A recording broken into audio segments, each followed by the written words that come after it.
and to the republic for which it stands, one nation, under God, indivisible, with liberty and justice for all.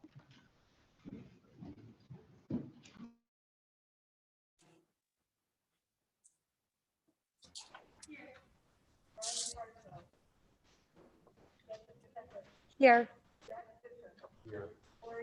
Here. Here.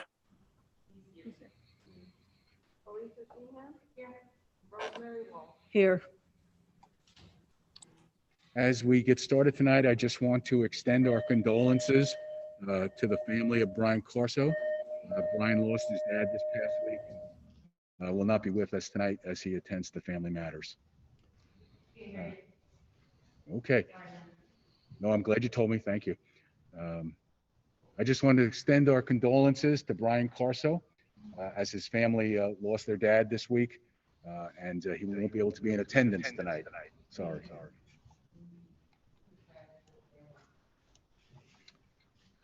Okay, so tonight we start off with our 21-22 budget presentations.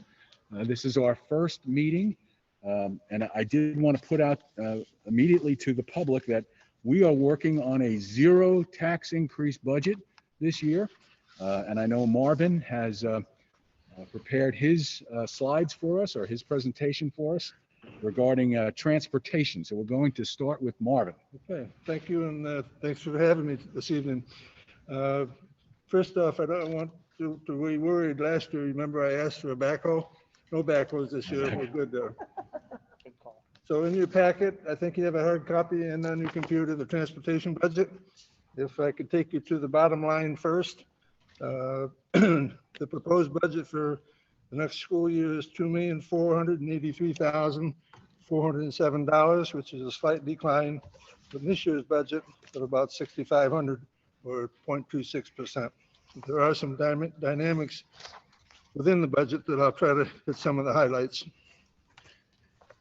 If you first look at the 2740,430, which is repairs and maintenance to vehicles, we have 38 vehicles in the fleet. This year's budget was 78,000. I'm proposing 88,000. I've been overspent in that category the last couple of years, and I'd like to take it up a bit. Technology, maintenance, cameras, radios, Versatrans routing system, etc. I'm taking that down based on recent trends, just a little bit. The copy lease is what it is. 272513 is our contracted services for buses, bus routes from Roar. That's 89% of our budget. I spend a lot of time each month managing ridership and things like that to make sure that we're squeezing every efficiency we can out of it. I'm proposing a budget equal to this year. That's in spite of CPI from the state of 1.4%, which would be around 31,000. So the story behind that is I've been able during the pandemic to move some stops around, put some stops on different buses, and shrink what we call A route, 2 A routes into 1. And I'm hoping I can hold that when we get back to normal in the fall. And that's enough to cover that CPI. IU contracted services is a PDE driven number. Auto liability is up 4,000. 610 is vehicle parts and supplies. 430 and 610 are very close. When you get a repair bill from a shop, they don't break out the labor on one invoice and the parts on another, so it's hard to keep them separate. But again, I've been overspent on those 2 categories the last couple of years, and I'm asking for a 10% or a $10,000 increase. Office supplies is based on trends. I'm taking that down a little bit. That's video cards, printer supplies, things like that. The big favorable variance this year is on fuel. Luckily, we hit the market at the right time. For gasoline, we're paying $1.50 roughly. Last year was $2.05. So we'll get the benefit of that in next year's proposed budget. Same thing on diesel fuel. This year, we're paying $1.53, and it's going to, that's down from $2.20. This year, we're paying $2.20. It's going to be $1.53. So between the two of them, there's about a $28,000 favorable variance. Now, that's the good news. The not so good news is next year, based on the contracts that we have in place, if things don't change, we're going to go back to using that $40,000. So that's kind of it in a nutshell. Like I said, we're proposing to be down slightly from the prior year. I did want you to take a look at the graph that I left on your desk there. The second asterisk, 27, 25, 13, as I said, is 89% of the budget. The budget for this year is $665,000 less than the base years of 2006, 2007, 2008. That's a lot of money. And that's what I manage every month to make sure we're squeezing that down as tight as we can get it without interrupting safety or good service, on-time service. So we've been fortunate enough to pull those things off. So with that, I'll entertain any questions you might have. Otherwise, I'm asking you to approve the proposed budget as written. Questions? Start on this end. Fuel costs. We're protected at that price going through, even though the fuel costs are going up in Ashley, general in the market? what's she saying? She's saying that are the fuel prices protected even though the cost of fuel are going up? Yeah. Is Bill here? Yeah. Bill, you want to take a shot at Yeah. that? If you recall, we approved the bids for 2021 in January, I believe it was. And then when the pandemic hit, the market dropped. So the board approved us to go out to the market and we were able to lock in 21, 22. So this pricing was locked last March when the pandemic hit and the prices dropped. So it was, thank you for cooperating and doing that. There's nothing in there about delivery surcharges or anything? No, we're good with that. But like Marvin mentioned, based on today's prices for next year, this budget would probably go back up about $40,000 because the price right now, but I can't tell you what's going to happen down the road, but who knows? It might come down when we bid it next fall or something for the following year, but we really hit it right in March. So Do we have flexibility when we bid that, Bill? we do. We have to bid it, but we do have, it's all about timing, and it really made sense to do that last March, obviously. All right. Any other questions for Marvin or Bill? I do have a question on auto liability insurance. In terms of a little over a 10% increase. What I've been seeing is people are getting rebates on their auto insurance because people are driving less. Do we happen to get anything like that? These are projections for next year. They will lock them in, but his early projections based upon, and again, our fleet, we had some newer vehicles. So that affects it also, but it's projecting for next year. So I think that's why you might not see any reduction.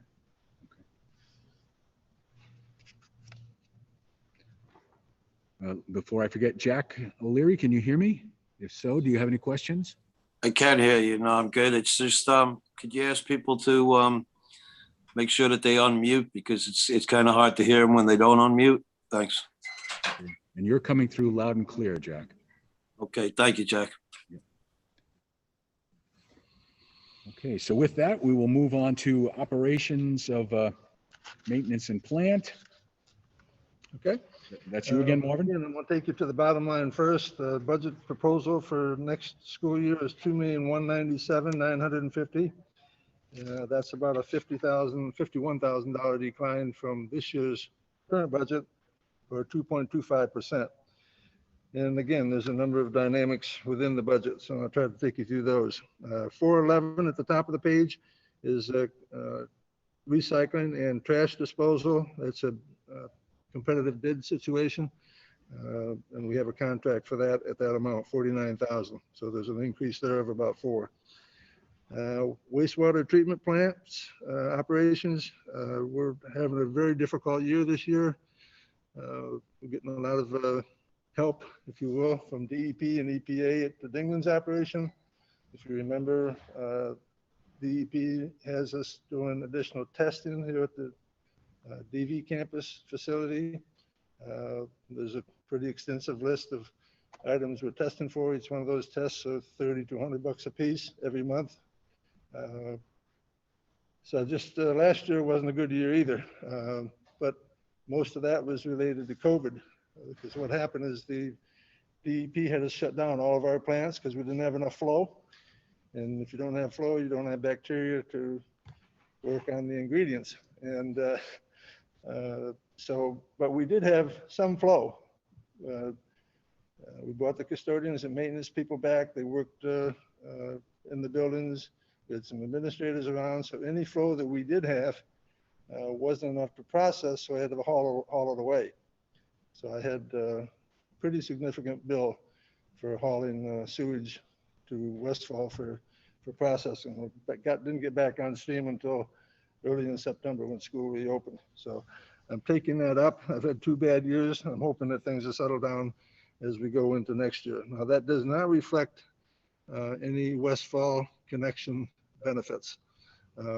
That's not cast in stone. If it does, we'll mark it and give it back to you in the surplus at the end of the year. But that's still kind of up in the air. It's going in the right direction, but they haven't nailed it down yet. 430-01, 2, and 3, I look at it as a group. We have 20 service vehicles that we maintain, plus all the custodial auto scrubbers, backpacks, sprayers, burnishers, things like that.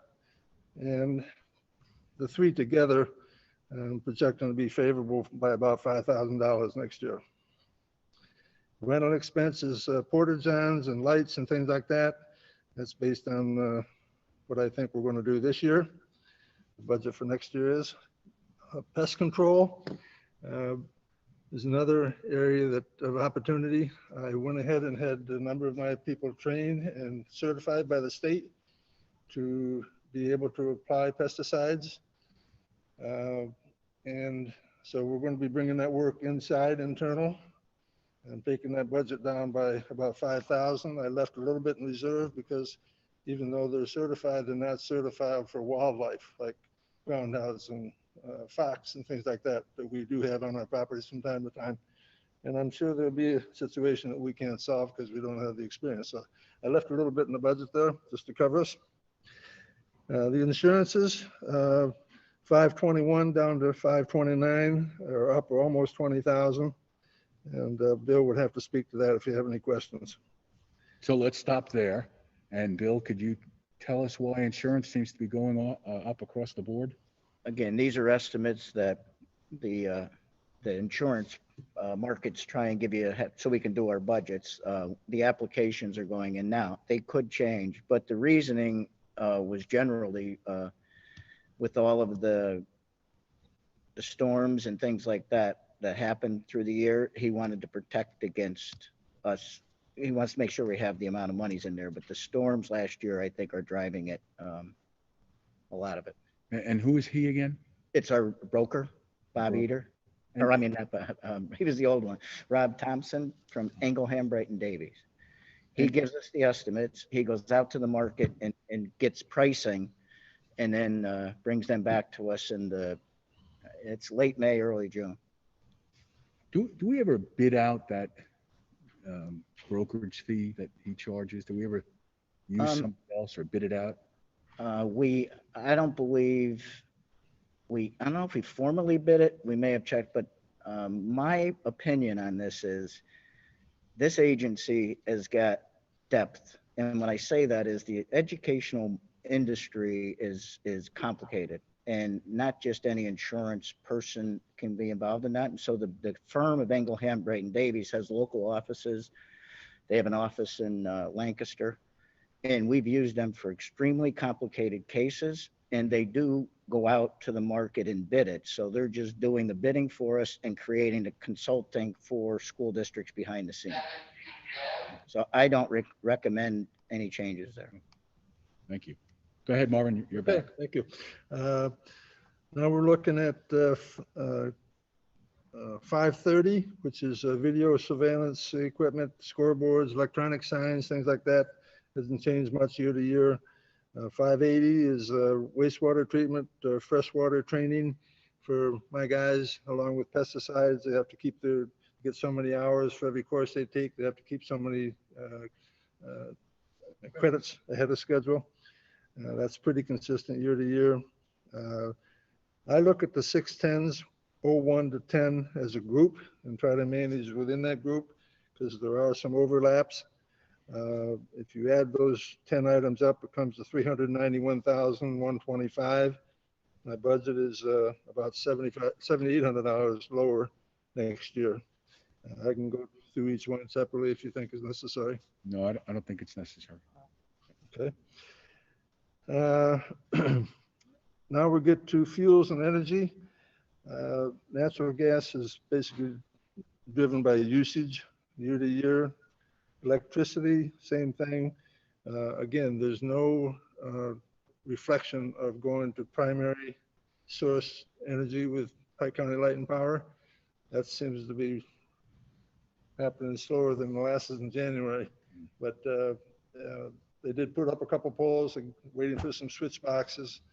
I think we'll get there, and then we'll have to decide how to handle any favorable variances at some later point.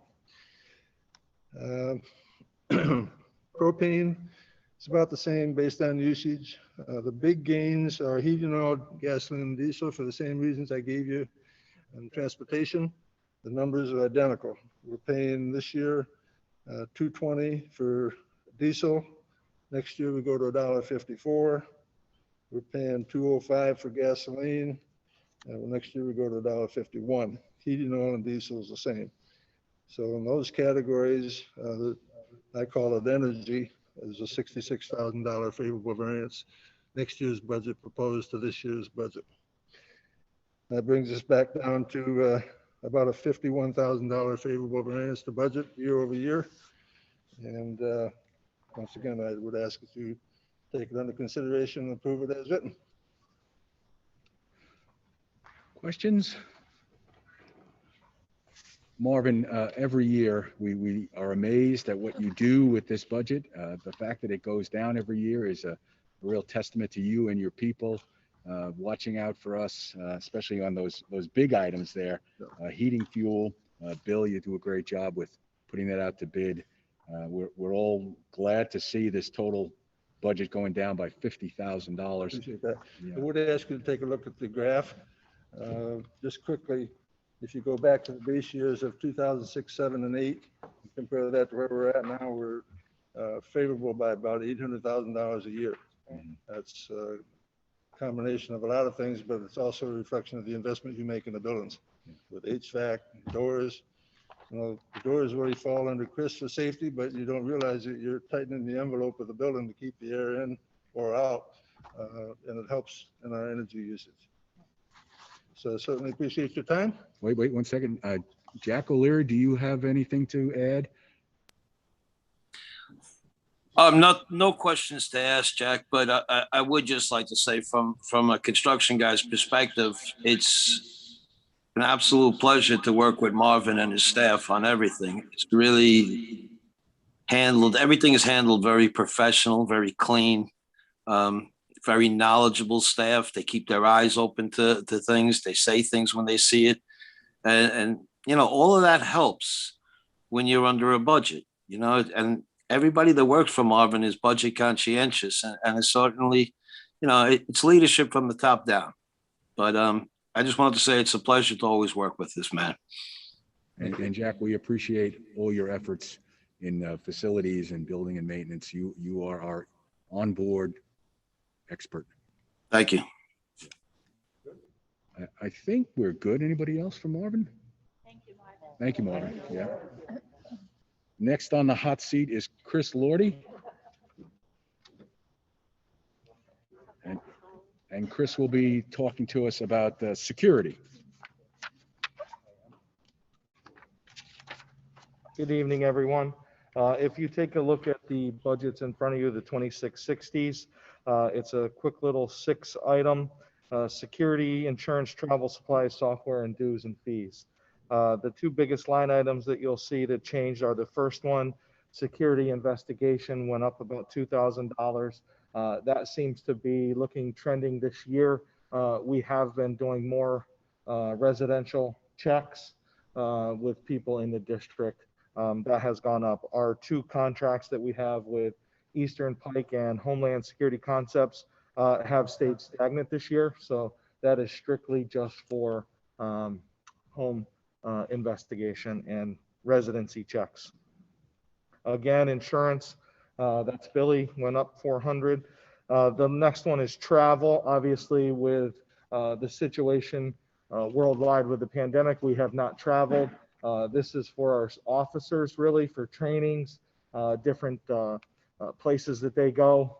We have moved a lot of that to online trainings as our vendors have moved trainings online. So we've been able to do things in our offices, as well as, if you remember, we did go in on a consortium with the Eastern Pike Police, the Milford Police, the Sheriff's Department, and Port Jervis Police Department on a training simulation, which has been phenomenal use for our officers.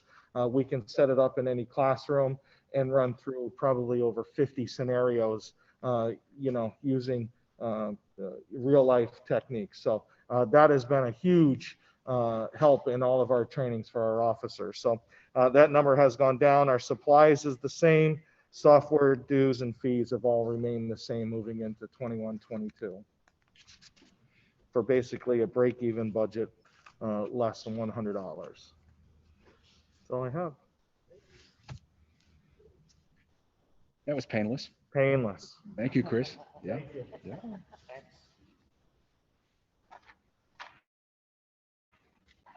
right. Mr. Hessling is going to discuss with us the general fund, the internal service fund, transfers to capital reserve funds. Bill, you're up. Okay, thank you. I have a few pages here. The first page I'll explain is the total debt service for the district through the years. And the top section shows you, I'll call it the gross debt service that we pay on the expenditure side. And then the middle where it says local requirements, that is after we get approximately 6 to 7% reimbursed from the state for about $200,000 approximately. So the bottom part is true our net debt, but the way we have to do it with the financial books with Department of Education is book the gross part on the expenditure side, and then the 200,000 comes back as revenue. I want to note in the bottom of this page, you'll see that we have refinanced bond issues. We have done 3 of them over the last few years, but if you look on the bottom at the second line from the bottom, you'll see what it's called arbitrage yield in the financial world, and that would be equivalent to our interest rates. And you can see the ones on the right are the ones we recently refinanced to take those rates down. The one on the left is the one we did refinance already, so that's already done. The 2016, that's what we did recently. And I'll just make a note of that. 2017 is the one that when we talked a few months ago, if interest rates stay down, we are going to have the ability, if you look above that, there's a call date. In other words, you can't refinance loans until a certain time. And the call date on these loans were May 1st of 2022. You can settle it about 90 days before that. So next November, I would say we will be talking to our financial advisors again about refinancing that if interest rates stay down, and maybe borrowing a little bit of money like we had talked about last time. But that's not determined yet because we don't know what the rates are going to be. And there's no reflection in next year's budget that will have any savings. But even if we did do it next year, we would probably structure the savings to be in the next budget year or equal over the next 10 budget years, so to say. So we'll see what happens when that comes. And just so folks who don't have this document in front of you, Bill is talking about reducing the interest rate from 2.63 down to what we just received of 0.88. So it is a substantial reduction. We're hoping rates stay low for the next 7 or 8 months until we get to November when we can start this process again. Good point. Thank you for that. Page 2 and page 3 just separates page 1 by interest and principal. So the second page shows you the principal that's paid on each of these, and page 3 shows you the interest. It just breaks it out separately. And of course, that's how we have to put it on our financial reports and books also. The last page, it gives you the requirements that we need in the general fund for next year. And you'll see that we need $2,878,000. And the difference between the front page and this page is that $160,000 that we've been paying from the internal service fund, as we call it. And that should last us at $160,000 a year throughout the life of the remaining bond issues when we pay it off. So if you take the front page minus the 160, you'll get the top line on there of how much we need to fund in next year's budget. And I always like to keep this through the years. I mean, in 2009, 2010, we had $6.3 million worth of debt being paid out of the general fund, and now we are at 2.9. So, I mean, it's impressive, and to still keep our facilities going. I think the board deserves credit for, and Marvin's department and everybody, keeping our facilities good and updated and still being able to manage our debt. So I appreciate that. The last page shows just the what I had just mentioned, that fund, if we use $160,000 a year, that ends about the same time as our debt would end under our current circumstances. Are there any questions? And what's the year of total debt freeness? Excuse me? When are we totally debt free? Is it 20? If you go to the front page, it'll 2000.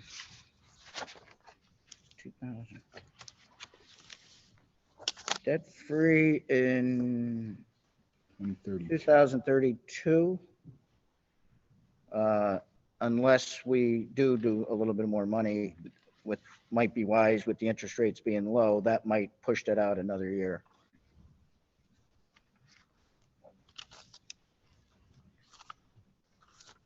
Are there any questions? Questions from Mr. Hessling? Thank you, Bill. Appreciate that.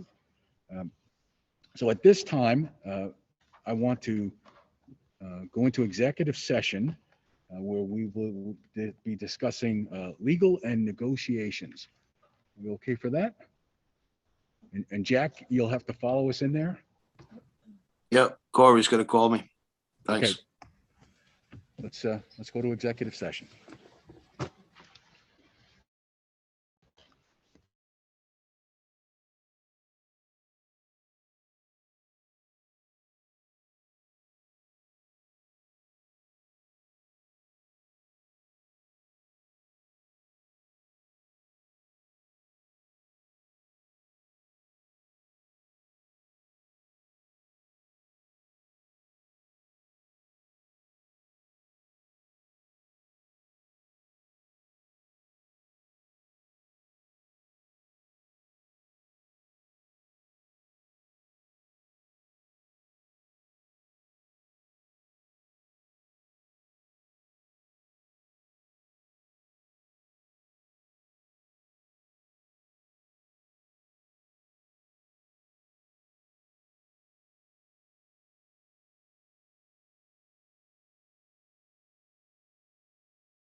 Mute.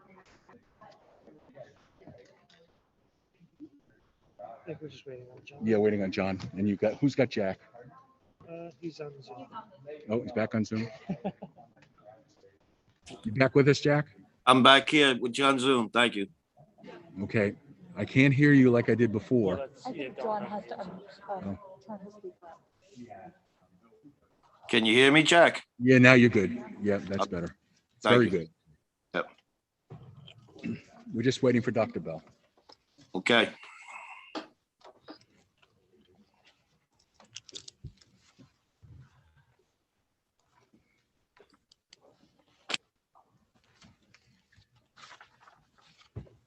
Pam, do you have anything for academic tonight?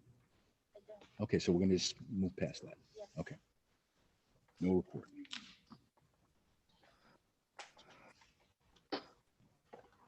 Okay, we are back in session. We are now moving to committee updates, and we will start with finance and facilities. John, you have given us a sketch from our architect, Don Flynn.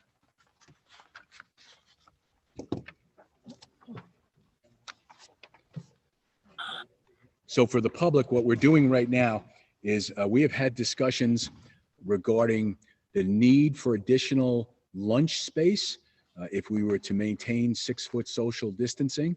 And therefore, we have asked our architect, Don, who's with us tonight, if he would put together a sketch that would enclose all or part of the front of this building where we all just walked in tonight. And we would see if we could get some additional usable space. And Don is going to show us what he's come up with. So Don, you're up. Okay. So I believe you all have the copies of the plans in front of you.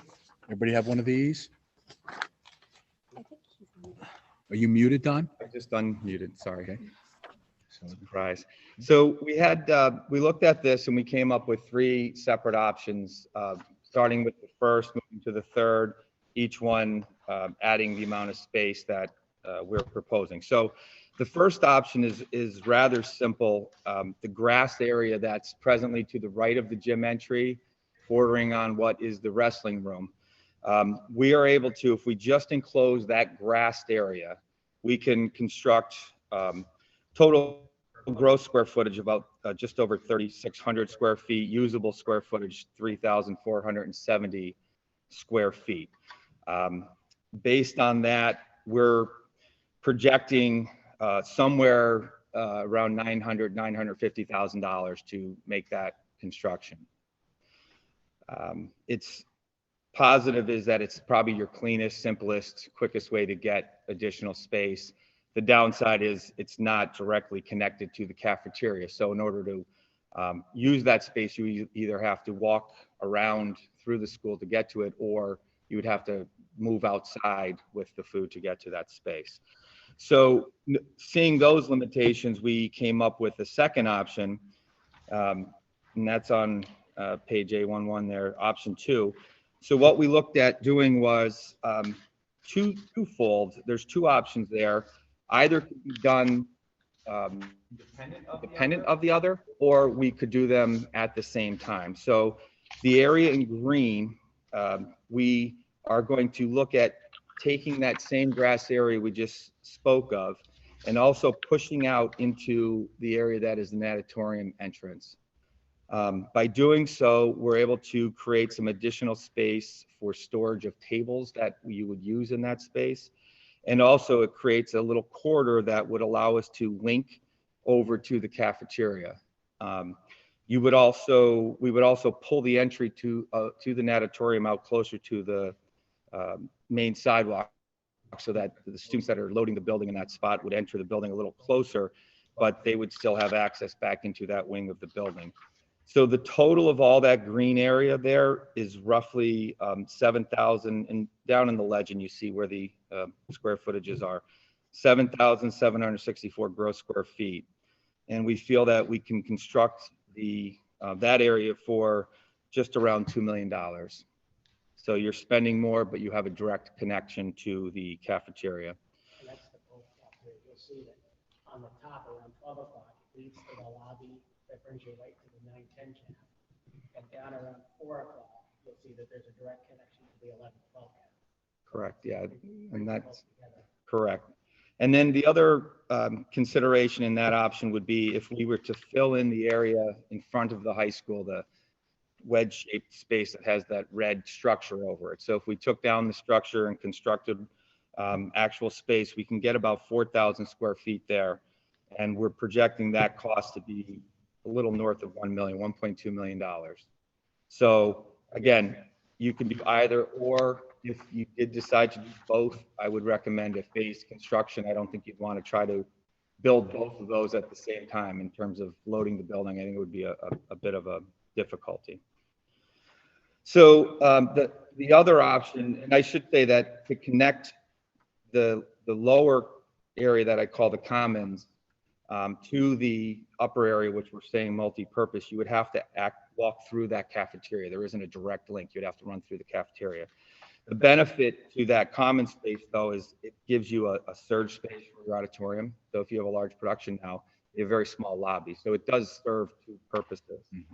The last scheme we show sort of takes those two spaces and merges them with a concourse between the two spaces. So you're building roughly 3,000 more feet to make that connection. I think you could still set tables in there and use it for dining, but to me, it's a very expensive luxury to have those two connecting. I think that project we're budgeting somewhere around $3.9 million. So you have three options with increasingly, growing costs there. But in terms of implementation, at this moment, I think the best we could project is somewhere November or December for completion if we had a quick approval. Our time frame is very quick with the production of drawings, but we would still have to go through land development approvals. We would have to get Westfall Township approval. And there's some question on whether it would be a full NPDES permit or if it would be a modification to the existing permit we have. We're hopeful that it may even just be a simple ENS plan, but those are the questions we don't know until we actually make submissions to the authorities on that. So I think, could it be sooner if everything goes just right? Yes, but I think in terms of planning, you should look towards the end of the year to have those implemented. The numbers I did give you included a 10% budgeting contingency, because at this point there's a lot of unknowns, and it also included any fees or permit costs in there. So that would be a total project cost. So Don? Yes. My question is, under each scenario, following DOH restrictions, how many students are we serving with each scenario that you're presenting? So I'm not sure how many you're putting in the current cafeteria with the restrictions now, but just comparatively speaking, your existing cafeteria is about 5,500 square feet. And as I mentioned, that first option, which is the smallest, it's about 3,400, almost 3,500 square feet. So you're not going to get the same amount in the new space as you do in the caf. Now, I could do a layout if you'd like to see. I could put tables, depending on how, just tell me what size tables you're using and how many students you're putting at each table, and we can lay that into the. Yeah, I would need to know exactly. Okay. How much each area provided for the amount of students. And I did have one other question. You briefly touched on something about the auditorium and the lobby, additional space being provided to the auditorium. It would provide surge space as you're loading and unloading the auditorium. So say for intermission or before a show, if you have 600 people in here and you take an intermission, where do they all go into the building? This provides you with the large lobby space for them to mill around in. So that's not a goal of this particular exercise. I'm just pointing it out that it does have an addition. Right, and I know we've had numerous conversations throughout the years about the very limited space that we have for stage productions. So hoping eventually we will get back to normal. Is this something that we need more information about? Show us what you're talking about. If that would help our situation in the future, I just would be interested in hearing the facts about it. The other thing too, with a commons area, or a lot of schools call it a large group instruction area, it gives you some flexibility that if you're doing things with more than one class, where do you go with them? You know, if this class comes out of the A wing, this class comes out of the B wing, we want to do something with them, trying to find a place for them to do something. It gives you this kind of option. You'll also see in Don's drawings too, that there would be 3 overhead doors that would be added between the 11-12 cafeteria and the commons, which can open that whole area up. So if you're doing intermission at a show or anything like that, or when we have dessert after society induction in here, it gives you a much bigger area so you're not on top of each other. Because now you with the doors up, it gives you that flexible space to do a lot more things. So I think what we need tonight is whether we're going to tell Don to move forward or not. That's the first thing. And then if we're going to move forward, is the board in agreement with A11, page 1, or the second page, which includes the commons, right, Don? Correct. Yeah. Or if the board wanted the Cadillac edition, it seems that would be the last page. That would be 3.9 million. Right. And if you're not ready to make a full decision, the one sort of in between thing you could do is authorize us to further develop the schematics and actually approach the township or borough township to find out what type of approvals we're going to need. Is that okay? And that way we can come back next month and tell you exactly, we can refine costs, we could do layouts for furniture, and we could tell you a better timeline. I just didn't want to speak to anybody at the township without authority. Before I make a decision, I would need to know the numbers. Yeah. That's the whole purpose of it. Yeah. Oh, sorry. Jack O'Leary, you're up. Go ahead. Hey, Don, how you doing? Hello. The area of the green, when you come out, I'm just trying to bring it up on my phone here again. Get it on my phone so I can reference it. I can't get it. All right. I'm worried about egress. You know that. So we have I understand the drawings may not be to scale, but we have that. You come through a double door existing and you hit another double door existing. Yes. And then you go into that skinny corridor. Yes. And you have 2 more double doors. So my concern is, can we move that corridor a bit to the left so we don't get some bottleneck in there in case people got to get out in a hurry? You understand what I mean here? Yes. Now we're going through 4 sets of double doors. Right. So that corridor is not your standard 8-foot corridor. That probably is somewhere in the range of 14 to 16 feet wide. We made it purposely wide so that when you're loading the school in the morning and all the buses are dropping off, you have, the kids are not all on top of each other as they're coming inside the building. So from an egress standpoint, that's going to more than exceed the building code. Okay, that's my concern, because as I said, this is not, is that area going to be heated and sprinkled as well? It'll be heated. We don't have sprinklers in the building. Right. Okay, so we can't do that. That's my main concern. Just about the size of that. Thank you, Jack. So do I get a consensus from the board? We want Don to move forward to the next step, going to the township. Real quick, just one comment quick. Go ahead. Just before. Yeah. There's nothing temporary in either of those sites before September we'd be able to move forward with, is there? Because the biggest push for this is, cafeteria space in the beginning of the fall, and now we're looking, hopefully November, December, depending on weather and all of that. So you could be looking middle of spring theoretically, and then we're a full year. And our thought was, in the fall, we're able to use the picnic tables outside, but when it gets cold, that's when you need this, otherwise, the other thing we could do too is if it is a rainy day, we could quickly have the custodians roll up the mats and use the wrestling room. If we have a September, October, early November day where they can't be outside, we could then recapture the wrestling room. Once wrestling starts, it's hard to do that, but so yeah, that's really the question is, can we get it through all the approvals fast enough so that by the time winter comes, we at least have one new space to add to it, otherwise we're up the creek if we aren't. Yeah. Right. The other thing we could do is look at ways to advance the construction. So perhaps look at 2 shifts, require the contractors to work double shifts, which could advance the date a little bit also. So those are things we can explore in the next month and, come back to you with a hard timeline for that. Yeah, I think moving that up as fast as possible, so. And if we have information sooner, we'll share it with Dr. Bell and he could, or spread it out to the group. Jessica would like to ask a question. Oh, sorry. It was more for Dr. Bell. Just a consideration, though, is that those picnic tables currently are where the construction site is going to be or near it. So, Depending which option you take. right. So we just have to consider the fact that we're going to have to relocate those picnic tables for September. Right. Into that, what they call Don calls the common area that's outside right now. We have to move them over there to get away from that. And those of you that aren't familiar with that area for the multi-purpose room, there are 2 of the 4 walls are already there. That's where the infamous tents were for that very short time period, and that patch of grass, and that didn't work so well. So that's that same spot.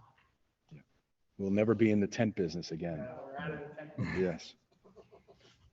Okay, so I think, John, you have a consensus from the board. So do we need to make a decision on, for you to come up with the schematic to bring to the township? Do we need to make a decision on which one we want to?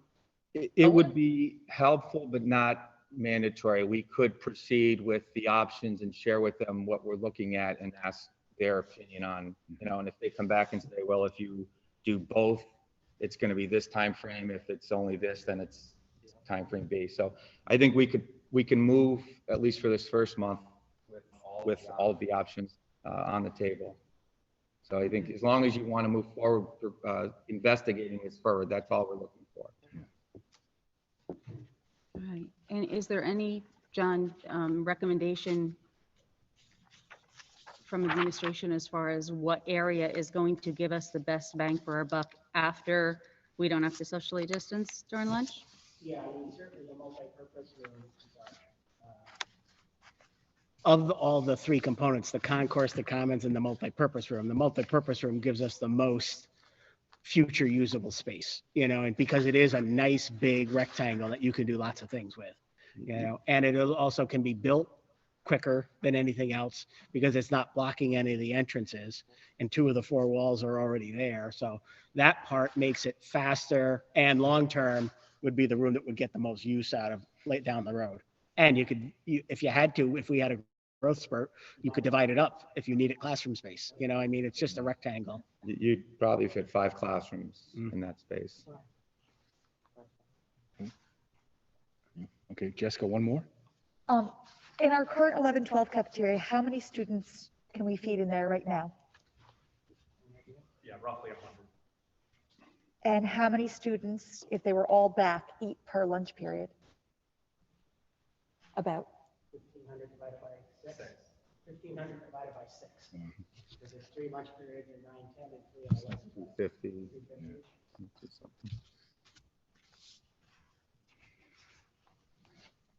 Don, the board thanks you for coming all this way. We appreciate it. No worries.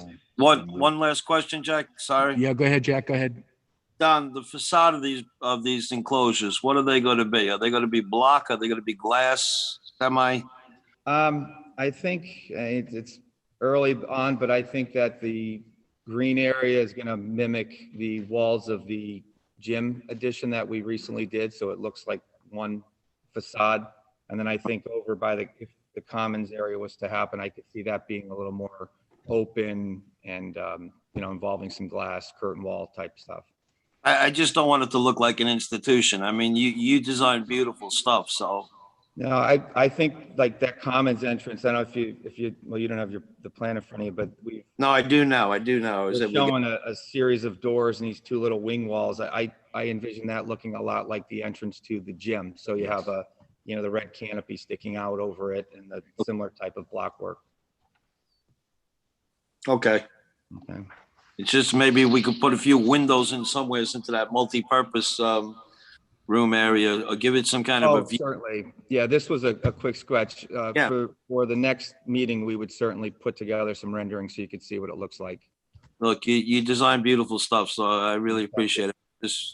I think the aesthetic, the school looks so well right now. I just don't want it to look like an institution when we're done with a solid block wall there, Understood. Thanks. Yes.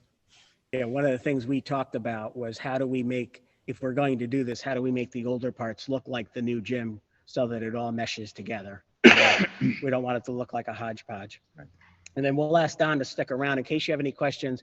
On the agenda for next week is the approval of the summer CapEx 2021 projects, which is just a mechanical bid and a site bid. So why don't we could talk about that now while he's here, and then we'll let him get away. I don't know if Don or Bill want to just mention it, what we had. Would you like me to review what we put out and Sure. what the numbers were? So as John mentioned, we had two projects that composed this summer's work. The first was a mechanical project. So within that, we are replacing the cooling tower over at the Dingman Middle School. We're also then in this building, we had a bid for control work. So presently, a lot of the fan coils in the corridors, the vestibules, it's the last bit of this building that's not digitally controlled. It's all old pneumatics that are original to the building. So they're hard to control. There's leakage of air. So units stay on longer than they should, and they're sort of running free. We did a bid alternate because we were concerned with the cost to also do what's left of the middle school. So if you were to accept the base bid and the alternate on that, this entire facility will have digital controls, which is pneumatics are just outdated. It's not utilized. And as I said, they're original to this building. So we, in that package, we had 5 contractors picked up. We received bids from 3. If you are doing the alternate for to have the old building done, the low bidder is L.H. Reed from Honesdale. Their total bid is $503,605. And that's what our recommendation is, to do the entire facility and be done with it once and for all. The second portion was site work. So at the Dingman Elementary, they're replacing all of the sidewalks and curbs in front of the building under the canopy. There are also some pavement and curb work as you work your way over towards the primary school. And then that work was also bid last summer. We did not accept those bids. That was done again this year. But in addition, we're also looking at a handicap curb cut over in front of the 910 entrance. We're looking to repave the entry drives where the truck diesel fuel spill happened. And then also replacing the sidewalks at the adjacent to the PE building. And then there was an alternate on that one to mill and pave the bituminous that goes into the stadium. I don't know if you've been back there, but there's a lot of cracks and unevenness. So we bid that as an alternate. So there was also an alternate to replace all of that with stamped pavement that would look like brick, but that bid came back at $150,000. So the value there for the aesthetic, I don't think is worth it. So we're recommending you do the base bid plus the alternate for that small area that was roughly $19,000. If you accept, excuse me, both of those bids, the low bidder is Waco, also from Waymart area, and their total bid with the two combined was $295,018.25. That's on the agenda for next week for approval. So if you were to approve them, we did speak to both low bidders. We're confident that they have all the scope of work covered in their bids. We would then issue a notice to proceed. The big item is that cooling tower. We want to make sure that gets ordered as fast as possible so that it gets done this summer, because the building doesn't have heat or air conditioning. And if you recall, we were going to do this last year, so we got one whole extra year out of that unit, which we're fortunate to. Don, the additional piping, the feed and supply lines that went in and go up underneath that loading dock, we had talked that day, we couldn't really get to see them because of the snow, but are we still relocating them? Was that added into the bid? Yeah, so we put an addendum out to pick that up. So we are replacing any of the pipe that's in the building with welded steel. And then when it comes outside the building, we're switching to a PVC product. But yes, all that rusted, corroded piping will be replaced as part of this. It's in the bid. All right, good, thanks. Thank you, Jack.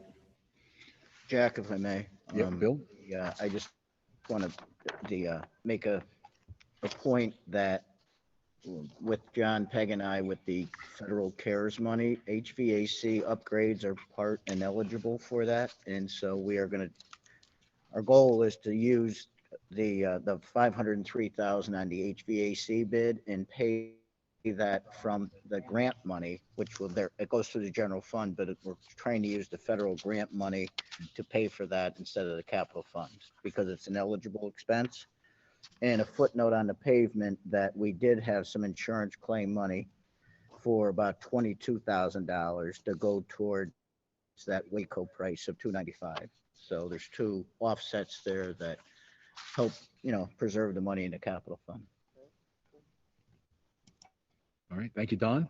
Appreciate that. We're going to move on now to the reopening committee. John Bell, Dr. Bell, some quick reopening remarks? Yeah, I'll just give you a quick highlights. The last 5 weeks, our county has really bounced around on our percent positivity. Starting back in the first week of February, we were at 11.3%. Then we went to 11.8%. Then we went down to 10.5%. And then we went down to 10.4%. And then this past week, we jumped to 12%. So while nationally and statewide, we're seeing dramatic decreases, Pike County's not there yet. In terms of cases here at DV, in the first 11 days of March, we've had 24 cases, which is a lot for a half a month. But the last 3 days, we've only had, I believe, 2 cases. So we're hoping that the mad dash is over, but we'll keep monitoring that daily. And then the one thing people always want to know about is how do they know when their kid's school is at the threshold? And the answer is that's when I call. I call anytime a school is on the threshold, but in case people are wondering, right now, Shahola has 0 active cases that count towards the 14-day count. The primary school has 0. Delaware Valley Elementary has 0. Dingman Delaware Elementary has 1, and it will expire at the end of the week. Delaware Valley Middle School has 1. Dingman Delaware Middle School has 1 that'll expire at the end of the week, and the high school has 1. And a lot of times when you see those letters on the website, a lot of times cases don't count for the rules for this. And oftentimes that's because the kids have been out sick for a while. And so they were gone before their infectious period. So then they don't count here, or they weren't in school during their infectious period, so they don't count. So the number of total cases and the number of cases on the 14-day count are always different. We have to evaluate each case to find out whether it goes on the 14-day count list or not. So, and that changes daily, just like our total does. So that's just the fast summary of reopening. Okay. Thank you, John. Any questions for John on reopening? Okay, so we're going to move on to policy number 137.1, co-curricular participation by home education students, and Dr. Blum will present that to us. Is that correct? We're going to kind of jump through policies and just ask you to read them and look at the changes just for the sake of the public and expediency. If you're agreeable to read through the policies and let us know if you have any questions or concerns, we'll be happy. This is just the first review anyway. We have to do 3, so we'll be happy to review them either at the April meeting, or if you have questions, you can reach out to Brian or myself, if that's okay with the board. I see a lot of heads saying yes. Okay. So thank you. Okay. So now we will move on to community correspondence, and I have a statement to read. And after I'm done with my statement, Director Bouquet will have a statement, and then after her, Director O'Leary will have a statement also. So over the past few weeks, since we last met as a board, each of us has received numerous email letters from members of our community concerning an issue that is important to our local LGBTQ community. These letters and emails made serious allegations and accusations concerning DV School Director Dawn Bukai. These letters and emails called for Director Bukai to resign or to be removed from the board. The board does not have the authority to remove a fellow member. I took these allegations and accusations very seriously. I am not an expert in criminal law, nor civil rights laws. I have learned that it is not up to the school board to determine if a law has been broken. That is the decision of legal authorities. Thus, the Delaware Valley School Board will not be pursuing any actions in regards to allegations and accusations against Director Bukai, but leave that to other elected officials to decide what the truth is. The cultural and financial impact of any of these allegations being true could cause our great school district to be scarred and cause lasting harm. As our policy number 103 states, the district is committed to the maintenance of safe, positive learning environments for all students that is free from discrimination by providing all students course offerings, counseling, assistance, services, employment, athletics, and extracurricular activities without any form of discrimination, including Title IX sexual harassment. Discrimination is inconsistent with the rights of students and the educational and programmatic goals of this district, and is prohibited at or in any course the district sponsors of programs and activities incur, including transportation to and from school. Violations of this policy, including acts of retaliation as described in this policy, or knowingly providing false information, may result in disciplinary consequences under applicable board policy. Certainly, some will find what occurred to be offensive, and the board hears and understands that. Likewise, everyone has rights inalienable under the Constitution. Maintaining the balance between systematically canceling one's critics versus allowing all to speak what may be described as offensive language is the great challenge of our time. So, my friends and fellow community members, I reiterate and re-emphasize our policy to our friends in the LGBTQ community. You are safe here at DV. Our staff and our school Board of Education stands with you. And our policy goes on to read, the Delaware Valley School District declares it will provide equal opportunity for all students to achieve their maximum potential through the programs and activities offered in the schools without discrimination based on race, color, age, creed, religion, sex, sexual orientation, ancestry, national origin, marital status, pregnancy, and/or handicap. The school board does not, indeed, we cannot monitor or control the communications of our members. As school board president, the board, I do caution board members in their use of social media, such as Facebook, Instagram, Twitter, etc. And I ask our members to remember our mission and to practice good citizenship. And that's signed by myself for the board. So with that, we will hear from Director Bukai. Okay. Am I unmuted? Yes. Okay. All right, thank you. I have prepared a statement. I want to start by saying this is my statement. This is not a statement of the board. First, I want to thank my fellow board members and the DV administration for providing me this opportunity tonight to address accusations that have been made against me personally and as a school board director. Please know that although they have given me time to speak, they are not aware of what I have prepared to say. On March 1st, my personal integrity was called into question based on a post I shared to my personal Facebook page. I was soon bombarded with posts and messages to both my personal Facebook page and my school board candidate page. These posts and messages were referring to me as being a hypocrite, homophobic, transphobic, a racist, and a bigot, and were calling for my immediate resignation from the school board, an apology, and called on my fellow school board members to denounce me publicly.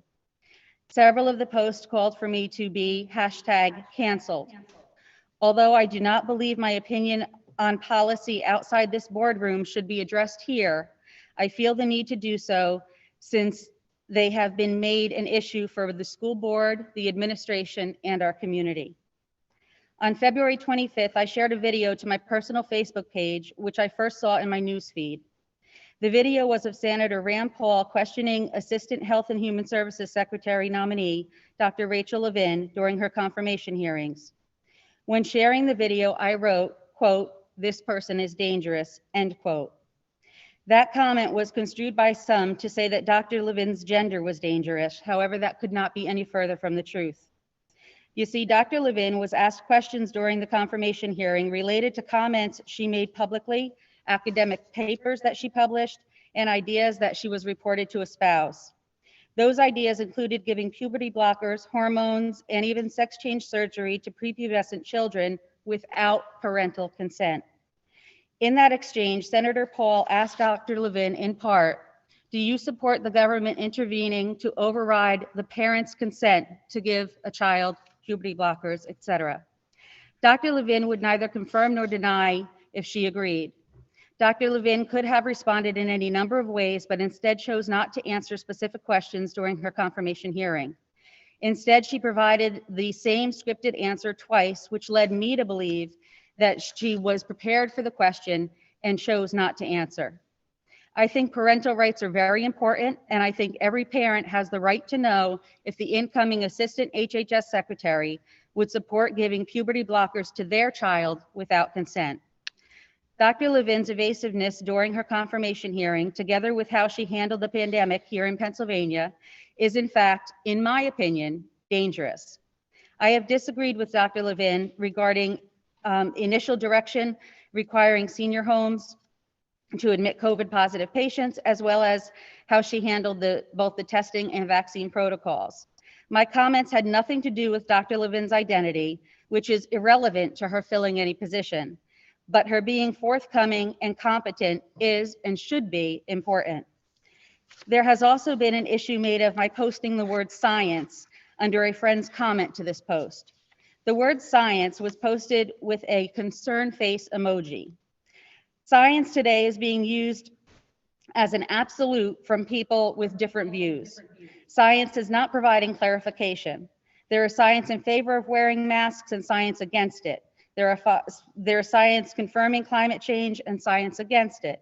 There is science related to the safe operation of schools during COVID-19, yet there are those opposed to it. Science, at least in today's climate, is not an absolute answer to any question, in my opinion. My comment using the word science was not in any way denouncing Dr. Levin, but rather a comment between friends regarding the right to respect someone's choice despite personal belief or conviction. My personal beliefs do not in any way diminish my compassion or empathy for all the things our youth deal with during their adolescent years, but rather my beliefs have established my compassion for everyone in our community. Our youth may struggle with issues from drugs to bullying, dating to self-harm, academics to social differences, disability, and gender identification. I have always, and I will always, make decisions as a school board director to protect the health, safety, and welfare of all students, regardless of race, religion, orientation, and without bias, balancing research, consideration, and law. There has been criticism that the post to my personal Facebook page may have been viewed by transgender students in this district, which could be harmful. To the extent that any student was made to feel less than, I am sorry. That has never been my intention, to make a child feel less than. I would suggest, however, that if someone had not photographed from my personal Facebook page and shared it to groups with an ugly narrative, it likely would not have been seen by many. It is clear that someone was either looking through my personal Facebook page for something they could use against me, or that one of my Facebook friends took a screenshot to advance a narrative. Why do I say this? Because if it was their purpose to understand my post or to tell me that they were somehow offended by it, they had an obligation to contact me directly. I have been attacked by people I don't know, trolled through my Facebook page, posting hurtful comments, maligning my religious beliefs, and even went as far as to comment on a post intended to honor my mother, who passed a year and a half ago. They wrote in part, quote, "Did your mom teach you to hate? Would your mom be proud of your bigotry?" Another wrote, quote, "Your God teaches you to hate? Why post anti-LGBT garbage? You are about to experience #cancel culture. Still another post said that I am, quote, proudly spewing transphobia and hateful, closed-minded thinking. I am not sure how they came to this conclusion, but I find it disturbing that the very people who posted such things against me have accused me of hate speech. There was a tweet that read, "It brings me joy seeing board members getting bullied. Dawn Bouquet can burn in hell." They have attacked my husband and my children. These personal attacks started soon after the vote to open school in August. It is clear to me the motivation behind this entire issue is not related to advancing acceptance within our community, but is simply partisan politics, which has no place in school board business. There have been threats that this issue will negatively follow me, since social media posts disparaging me would never go away. The spiteful and hurtful comments will likely be available to employers, family, friends, my children, and my grandchildren. Others may believe differently than you. They may indeed follow different science, but that doesn't mean that they or you are wrong. It means that you have different beliefs and views, but as long as you respect each other, another's personal convictions should be irrelevant to who you are. As a community, we need to support our youth, and we need to prepare them for the diverse world we live in. People are not always going to agree. We need not strive for mutual thought, but instead mutual respect. I am less concerned with how anyone would treat me, but I am very concerned with how we treat each other. The cancel culture is something I never thought I would see here in Pike County, let alone in the Delaware Valley School District. Cancel culture is an attempt to effectively erase someone's existence, to bury them in a virtual stoning. That is not who we are. That is not the community that I love and have dedicated my life to serve. And I truly believe even those who have attacked me are better than the ugliness they've projected. Not only do I accept the diverseness of my community, I have supported it. Let me share just a few other things that have been posted to my social media and to other public groups. Photos of me and my husband at an LGBTQ Share Your Heart dinner. Me at an LGBTQ Christmas party a couple years ago. And me at the first LGBTQ Share Your Heart talent show. After the horrible nightclub shooting in Florida a few years ago, the local LGBTQ community called on the Pike community to come together to stand against the horrible violence against the gay community that night. I took my 10-year-old son with me. We prayed and walked the streets of Milford. We then joined the group putting flowers on a shrine at the LGBT office. In fact, some of those who are attacking me now are those I hugged and cried with then. Don't hate someone because you think differently, but appreciate each other for not focusing on your differences, but for respecting each other's right to be different. To the students of the Delaware Valley School District, don't let anyone steal your joy or diminish who you are. Growing up is not easy. It can be a confusing and stressful time. Studies have shown that the human brain does not stop developing until you're in your mid to late 20s. Enjoy this time in your life and don't be too hard on yourself for any reason. Be open to who you are today and who you can become. Treat everyone with the respect you so earnestly deserve. Allow yourself to live, learn, and laugh. Have conversations with those who think differently than you, because in the end, dialogue is always better than debate, and friendship should always be more important than disagreement. Perhaps the thing I regret the most about this experience is having to unfriend or block people in my community from my Facebook. We may not always agree, but I have always appreciated different viewpoints. After all, who wants to live in an echo chamber? Of the communications received, it's hard to speak with a mask on. Excuse me. Of the communications received calling for my removal, one struck a chord with me. They were of the opinion that I could not be compassionate to any students giving what they knew of the viral Facebook post. I would like to submit that anyone making such assertions have not attended or watched school board meetings, certainly not with any regularity. because if they had, they would be aware of the policies I supported and initiatives I embraced that do just that. If anyone took the time to get to know me, they would learn that I'm raising 2 children with differences, from Tourette syndrome to a chromosomal disorder. I know the worry and fear of being a parent who's concerned every day about how their child may be treated by others. I understand the struggles, and I personally get through it with God's grace. Question the things that I've done in office as a school board director. Disagree with policy, initiatives, or votes, but don't think you can demand that I change my religious or political beliefs or change my personal convictions simply because you don't agree with them. I would never demand that of any of you. However, I will question those who seek public office on issues that will affect my family, and parental rights, a parent's right to choose what is best for their child over the government, is paramount. I will not apologize for holding that view. In closing, let me answer the question of one Facebook poster who asked if my mother would be proud.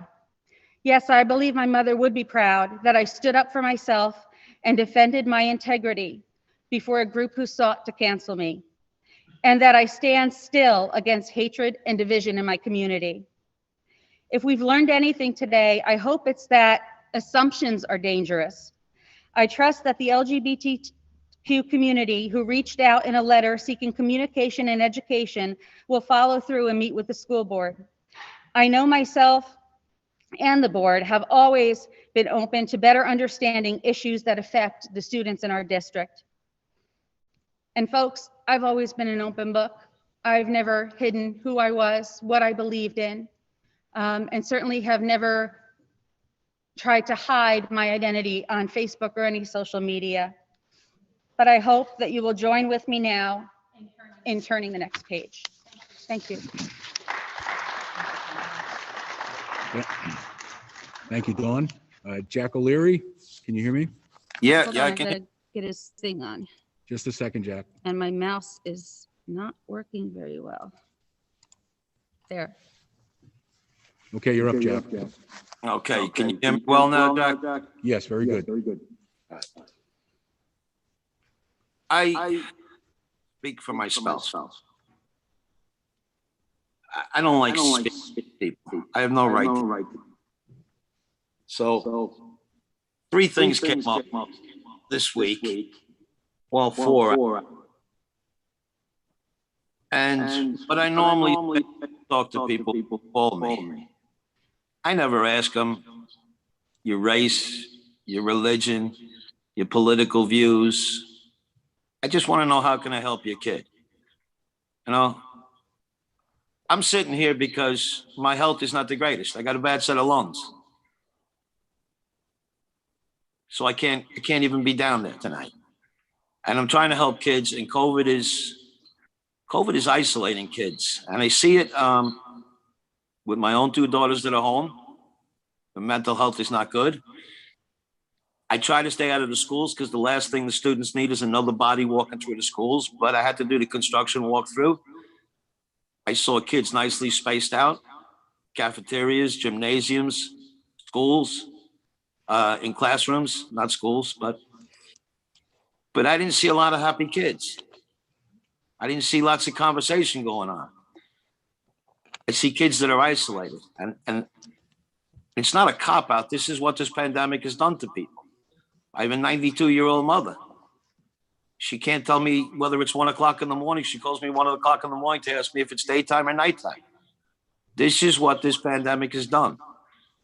So DV is not a perfect place, but there's things we're falling behind on, and we're trying to keep up and put fires out. So these are the questions I was asked. Well, Jack, why didn't you say something? We're elected individually, and we have individual authority, but we turn that authority over to a board. And the only time I can speak to you as a school board director is when we're in session. Everything else that I speak outside of is my private life. When Jack Fisher says tonight, meeting adjourned, I'm no longer a school board director. I have no authority outside of these meetings. And what a school board director does is we have three main focuses, three main functions.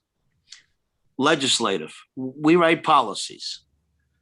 Administrative, we do budgets, as you heard tonight. We're going through the budget process right now. We do facilities. We do things that academics, curriculum. But we also have a judicial obligation, and this seems to be the one that really nobody knows about. So the way I understand this is, say your child has a disciplinary problem at the school, and your child gets potential dismissal, expulsion, suspension. They're allowed to go to a hearing. Well, at that hearing, we act as the jurists, the board. Members of the board act as the jurists. So if you call me up and you tell me about your child's problem, and then you tell me you have a board hearing, at that point, I have to tell you that legally I have to stop talking to you, because I would have to recuse myself or I would be at risk of being disqualified. And I'd like to think I'm a fair person to your child. I want to help your child. That's why I'm doing this. This is why I volunteer my time. So you really want me as a jurist. We can also be called into a courtroom to testify. So the one thing that I found that many people don't understand, and I'm not perfect with it either, I'm a construction worker, not a lawyer, is as a board, we have a genuine authority. But our board members individually, there's a thing called apparent authority. And what that means, and I've seen this mistakenly happen in municipalities within our district. Apparent authority means, say this board goes out on an educational retreat and we get hotel rooms and we go to a convention and we learn things and we get educated in different areas of school life. Well, on the way out the door, we could all be waving goodbye. And I could say to the general manager, you know, thanks very much. The food was great. The accommodations were great. We'll be back.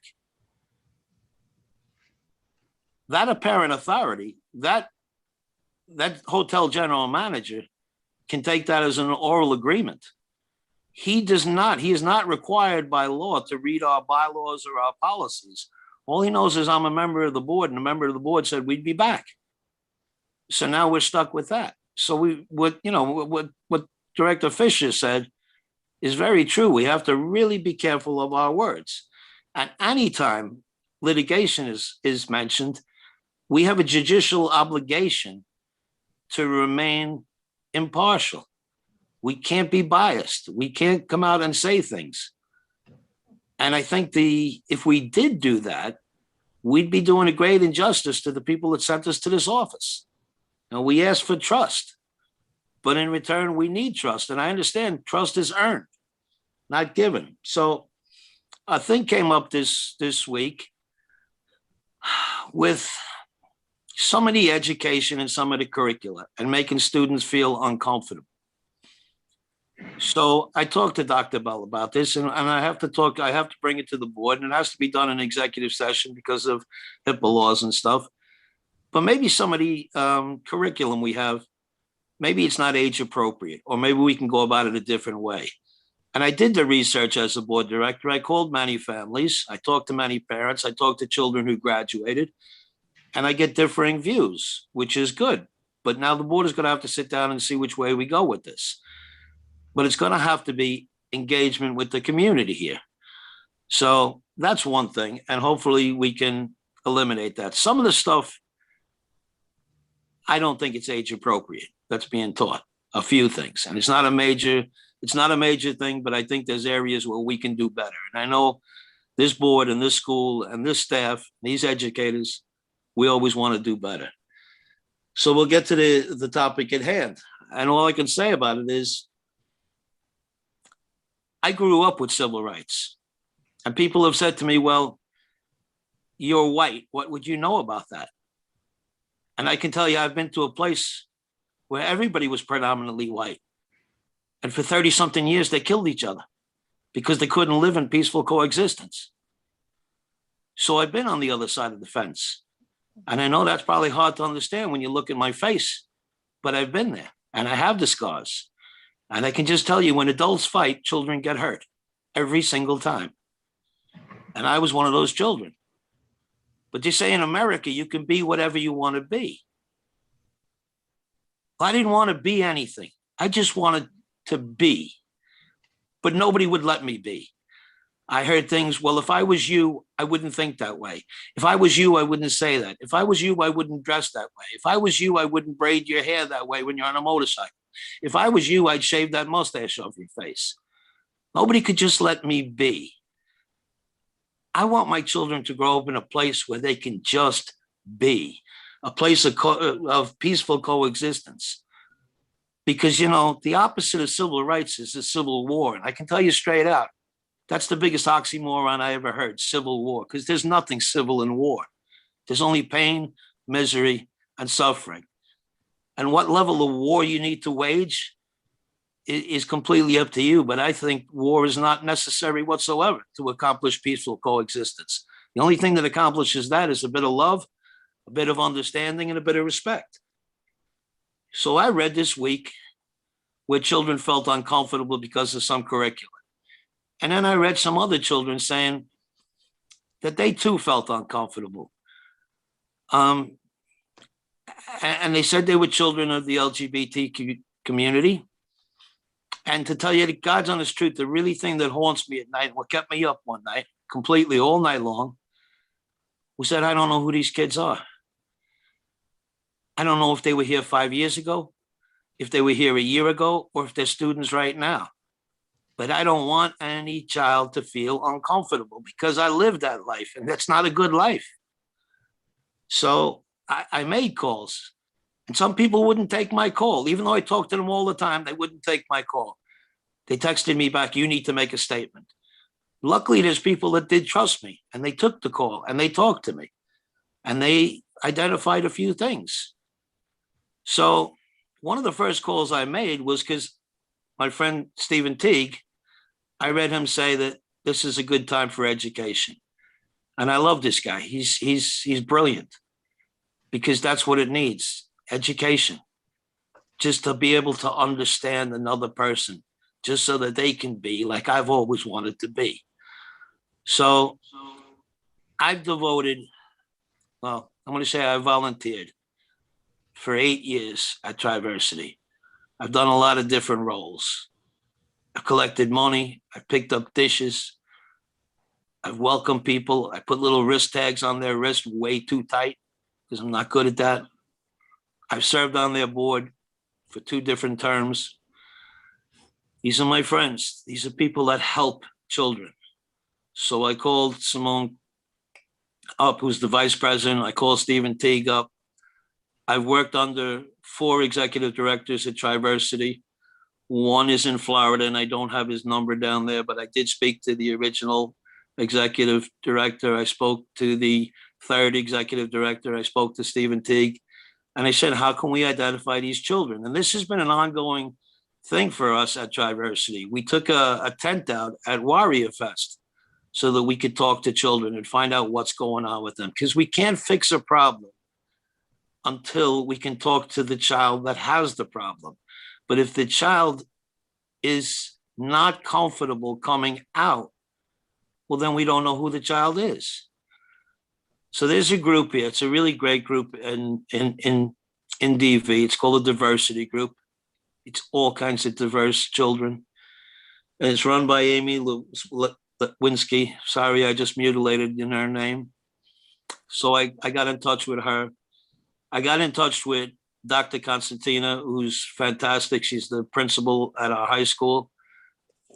I've had LGBT students tell me that she has been a lighthouse in a storm for them. I just want to get rid of the storm. I talked to different guidance counselors. I talked to a woman that I really don't know. I've known her husband since I was about 5 years of age. But I don't know her because every time I'm up at my buddy's house, she's busy with school. And she teaches in the primary school up in Dingman, Delaware Primary School. And she knows that I'm active in Triversity, and she's come down to our events. And she told me of courses that our teachers take through this TEI Institute through a college in Pittsburgh. And these are courses that Dr. Bell signs off on. Any continuing education course Dr. Bell has to sign off on it, him and him alone. So he encourages our teachers to take these courses. And she came back, and she's a kindergarten teacher, Chris Zamborski. And she said to me, Jack, you wouldn't believe what I learned in this course. Some certain little things, but they may make a big difference in a child, and even a child that's 5 years old. Well, take, for instance, instead of saying boys and girls line up, boys line here, girls line there, all you have to say is children line up, because there might be a child that statement makes very uncomfortable, boys and girls line up. And it's simple little things like this. But when she took that course, there was a lot of other teachers at Delaware Valley also taking that graduate course. And this is the kind of education that goes on at DV. Everybody I speak to is very well versed in this. So what we're going to do going forward, everybody said, well, there's no action coming out of DV, but there was a lot of action. We just weren't voicing the action because we have these obligations, and I don't like these laws.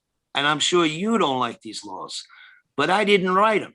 I just have to obey them. I mean, you sent me here to be a good board member, and that's all I'm trying to do. And that's all everybody else is trying to do. We're not trying to avoid you. We're just under restrictions. And a lot of us don't like it, because when you ask us a question, we'd like to be able to answer it. So what we're doing is Triversity is going to work with diversity. And they've been talking this week.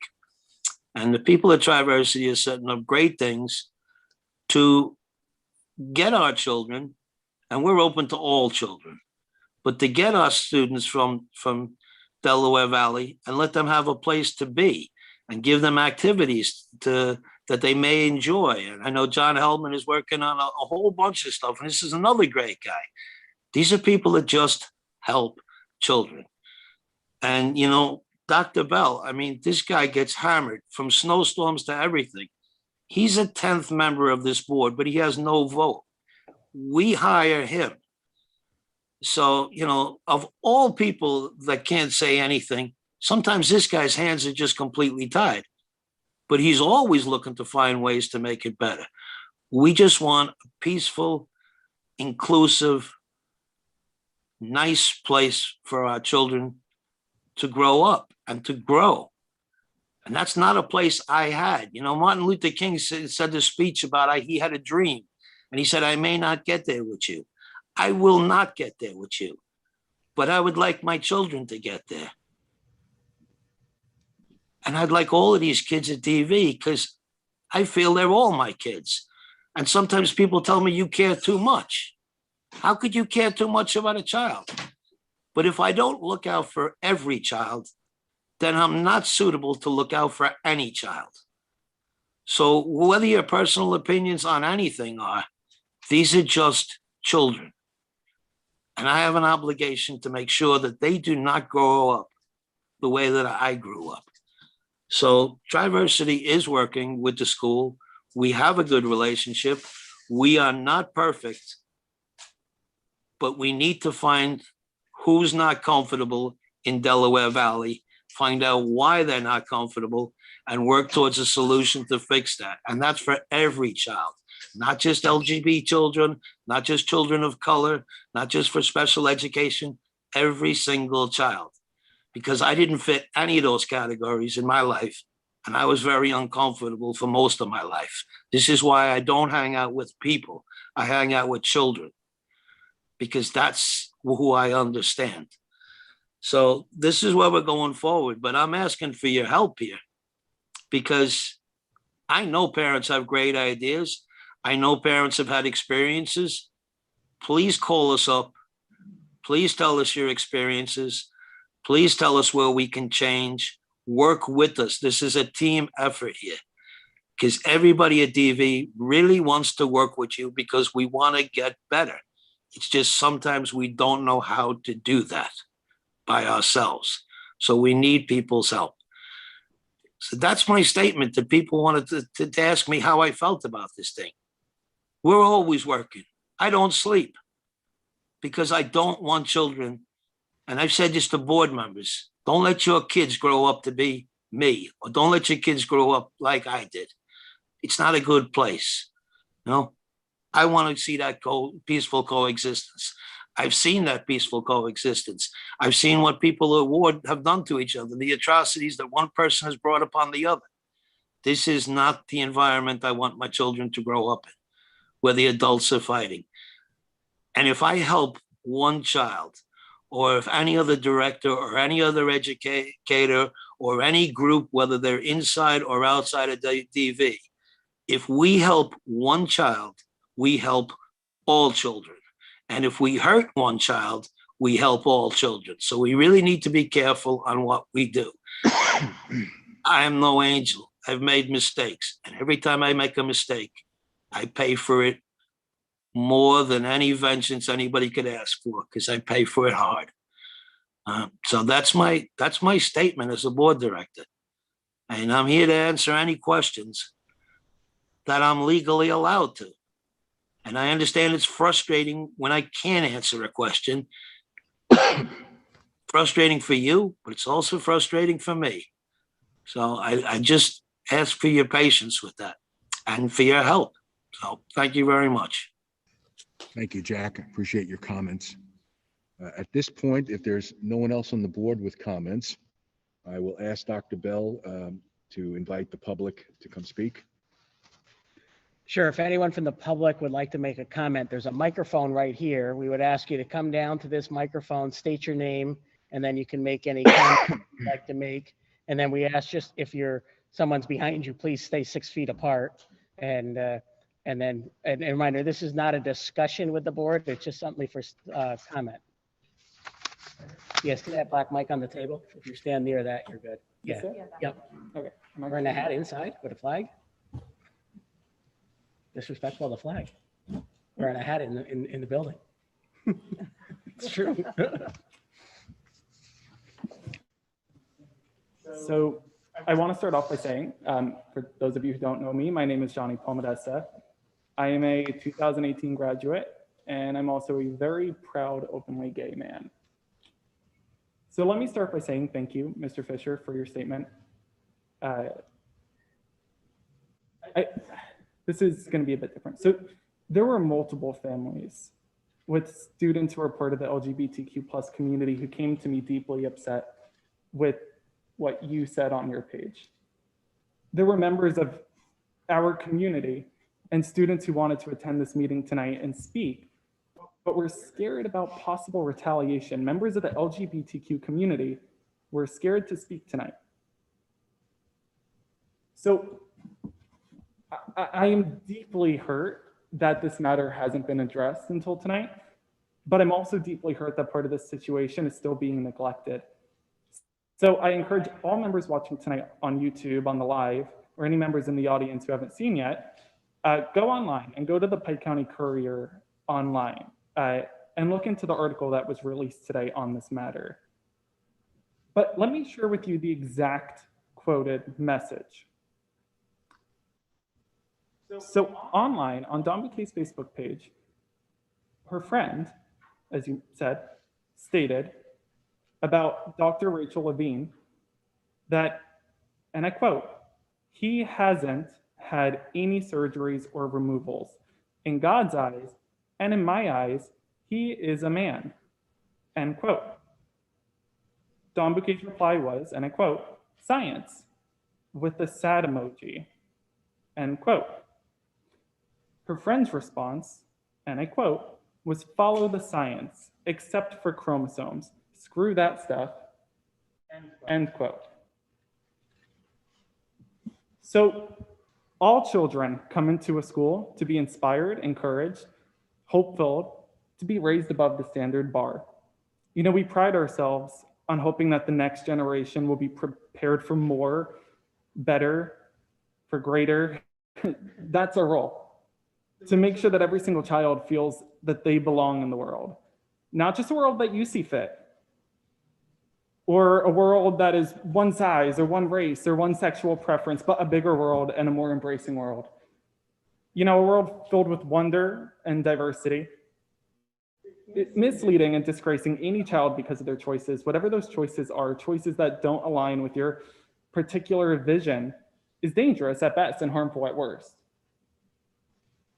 our roles, whether they are behind the scenes, on a school board, up front as teachers, is to make sure that all students, every single one, fulfills their greatest destiny, their destiny, and that's not your idea of what their destiny is. Our job is to help them, lead them, help them awaken to their beauty, their greatness. It is never our job to squash or flatten their desires or dreams or hopes or personal preferences. What you, Dawn, did, that was harmful, that was dangerous. And maybe you weren't thinking it would have such a powerful, ugly ripple effect, but an ugly effect it had. Words reach deep down, they sting and hurt and cause unbearable, unnecessary pain and lasting damage. Believe me, I know. Words can change a human heart by being vicious and thoughtless. Words can destroy a child's hope.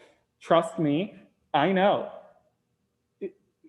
Words can make someone feel as if they don't belong, and who doesn't want to belong? Believe me on this one, I know. Your public posts have led many people to question your capability on the board, but I see it very, very differently. Your public posts have shamed and hurt and destroyed confidence in so many young, vibrant people. You've silenced voices, literally. You have allowed children to huddle in corners out of fear of being seen or heard. Your public posts shined a light on bigotry and hate, self-indulgence and fear-mongering. No child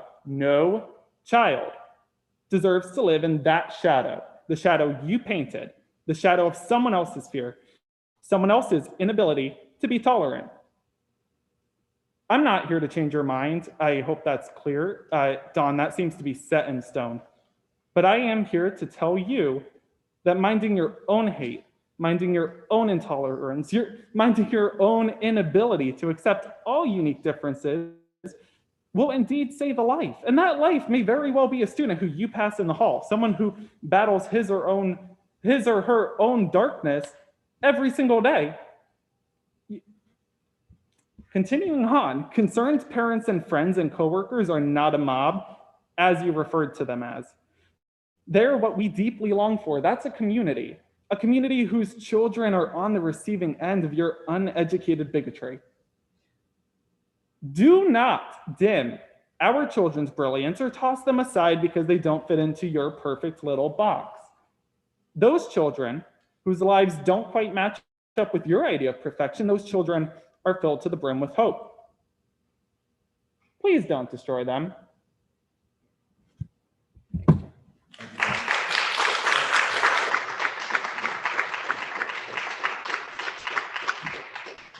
Thank you, John. And yes, your name, please, for the record. Hi, everyone. Good to see you all tonight. My name is Tracy Vichers. I am a 2006 graduate of Delaware Valley High School, a current taxpayer and resident of Milford Borough, and I am also a nationally recognized expert on civil rights law with a focus on gender equity and discrimination in education. I have advised presidential administrations, the Federal Department of Education, state departments of education, governors, members of Congress, and members of state legislatures on issues pertaining to gender equity in education. I have worked with both Democrats and Republicans as non-discrimination and gender equity should never be a partisan issue. School board members are elected to serve and protect the children of our district, all of our children, including those who are LGBTQ, and ensure that they receive a comprehensive education in an equitable and fair manner. This means board members are also elected in large part to enact, uphold, and model the policies of the district, including non-discrimination and Title IX policies. For those who are unaware, Title IX is a federal civil rights law that prohibits gender discrimination in education on the basis of gender identity. It is also more about than just girls in sports, as most people think it is. It is about ensuring all students, regardless of their gender, have equitable access to their education. Both the Delaware Valley School District's non-discrimination policy and Title IX policy explicitly prohibit discrimination on the basis of sex and sexual orientation, as Mr. Fisher pointed out earlier. According to the district website, both of these policies were updated, voted on, and published in 2020 by the school board. Don Bouquet was a member of the school board at this time and should be well aware of these standards set for all DVSD community members at the time of her Facebook post.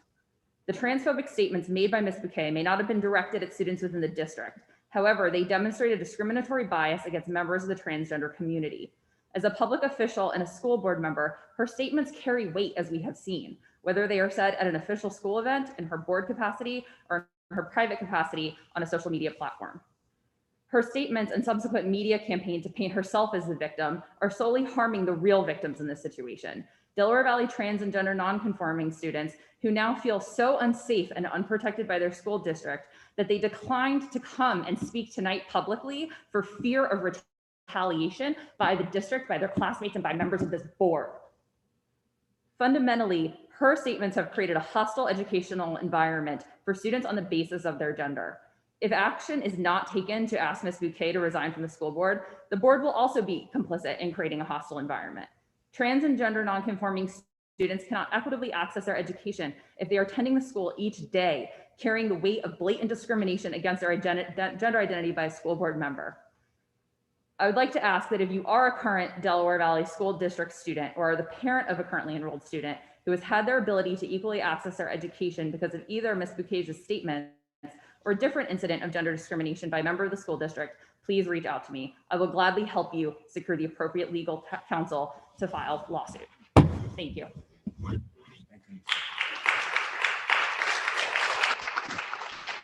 Thank you.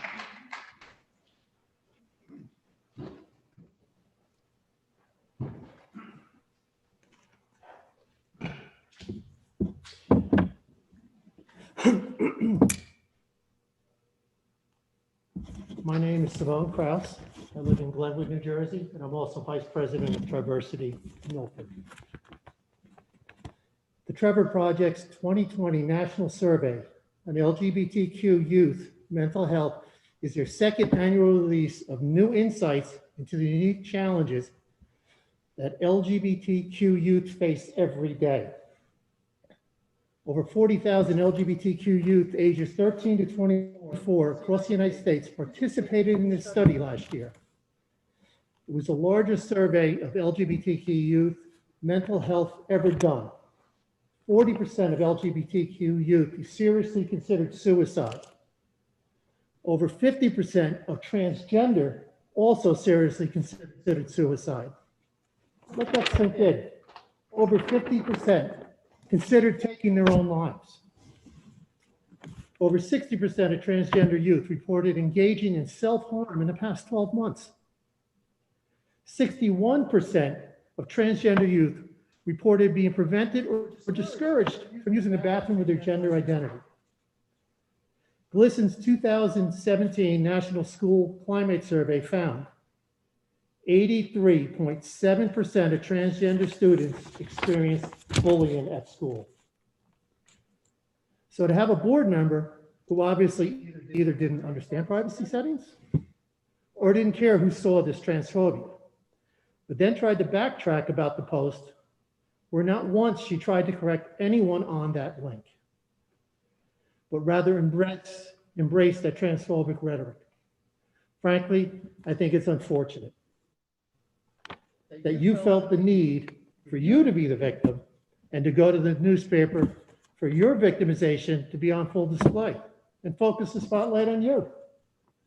I thought once you were elected to the board, you would represent all the children in the school, not just those you deem are validated by your notion of science.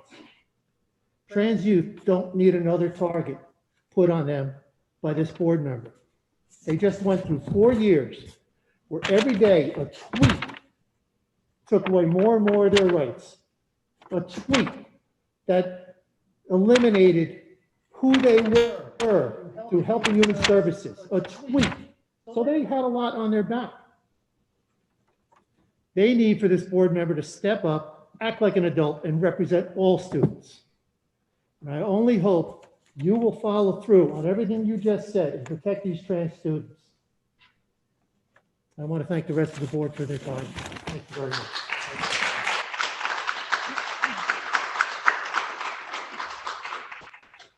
Thank you, Simone. Next.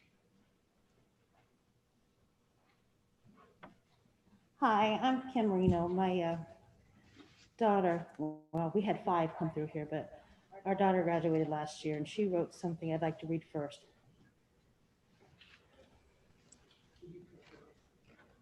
Her name is Abigail. Abigail Reno. It comes to no surprise the school board member of DV would so openly express damaging and flat out incorrect transphobic talking points. Despite the efforts of many, many teachers at DV to include all students in their teachings and to bring in our own history and experiences and uplift the voices of others that look like us and are like us, the administration has continuously thwarted attempts at more representative, inclusive, and relevant education programs. In all my time spent at this school, there had been only 2 trans women that had the ability to come out. And in both cases, these girls were ridiculed and bullied and found no solace from the staff who chose to turn a blind eye. In both cases, these girls had only a single day where they had the opportunity to present femininely and authentically before they were pushed into transferring to a new district, new district or online alternative by a culture of intolerance that DV has bred.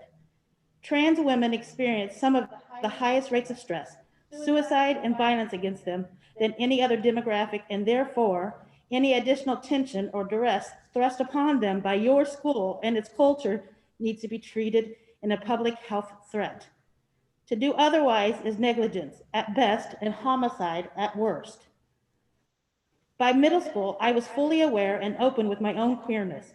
To even the ignorant eye, it was obvious that I wasn't simply a cisgendered heterosexual student. This led me to a number of uncomfortable and even threatening situations with the faculty and administration. I and a friend of my same gender had been holding hands on our way to class when we were cornered into an actual corner by the principal, where he got within inches of our faces and threatened suspension and other punitive actions if he caught us touching ever again.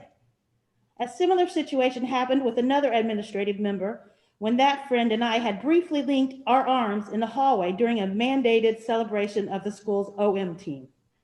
I met and started dating my current girlfriend while in high school, and she has also experienced punitive action for platonic affection with the same gender while presenting in queer fashion.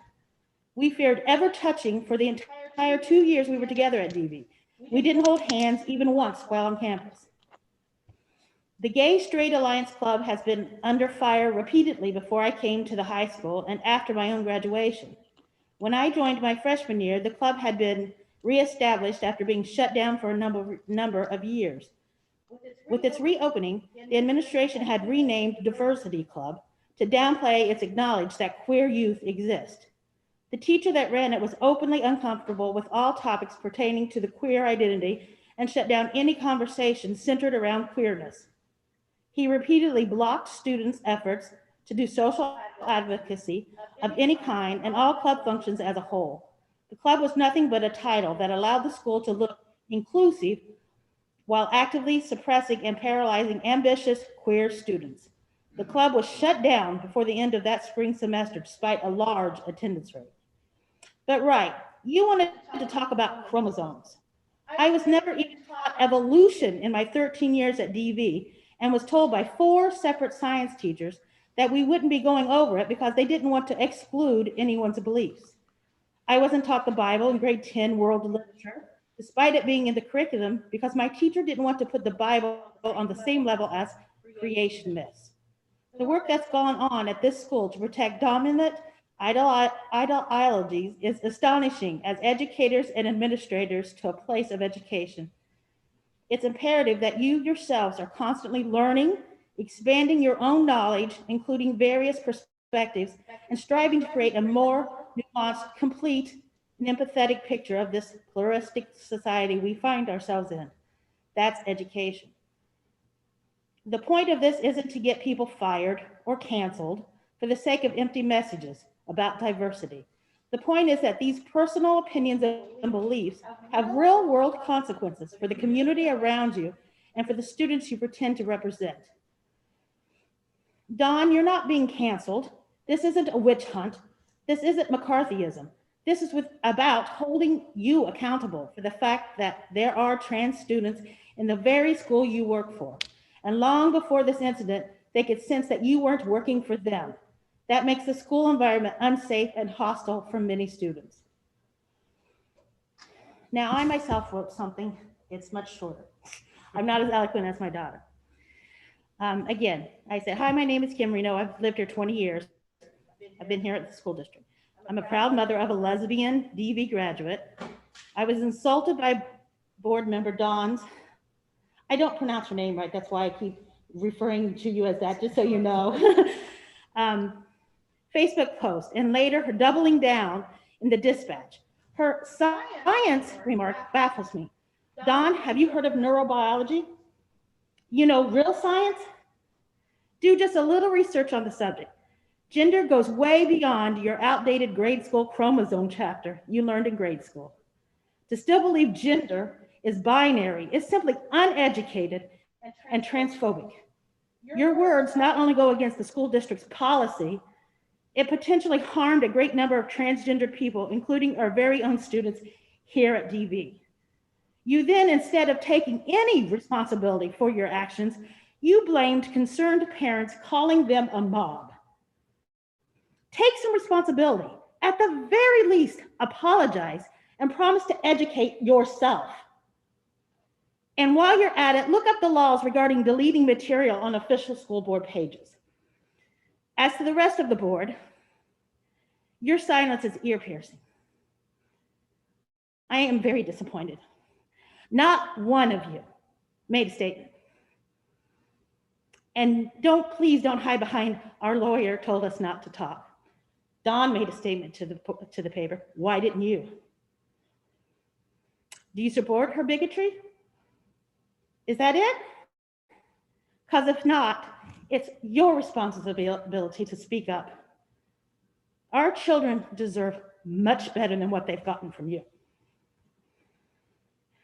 The bottom line is the school district's explicit policy is zero tolerance for sexual harassment.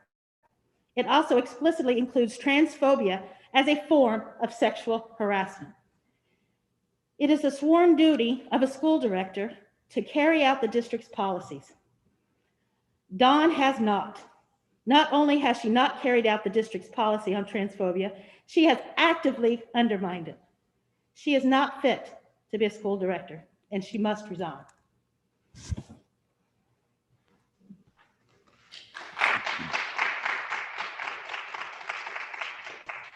Thank you, Kim. Next, please. Good evening. I'm going to read the statement of another person, but to start with, I wanted to just clarify the video where Dawn posted, "This person is dangerous." The title was Richard Rachel Can we have your name, Levine please? refused to answer a question, a straight, specific question, because he or she is confused about what his biology is. Can't change chromosomes XXXY, basic biology. Would you let this man make decisions for your child? Could we have your name, please? State your name for the record. Elizabeth Mallard. This is the statement of Caitlin Tribuco. Good evening. I find this letter extremely hard to write.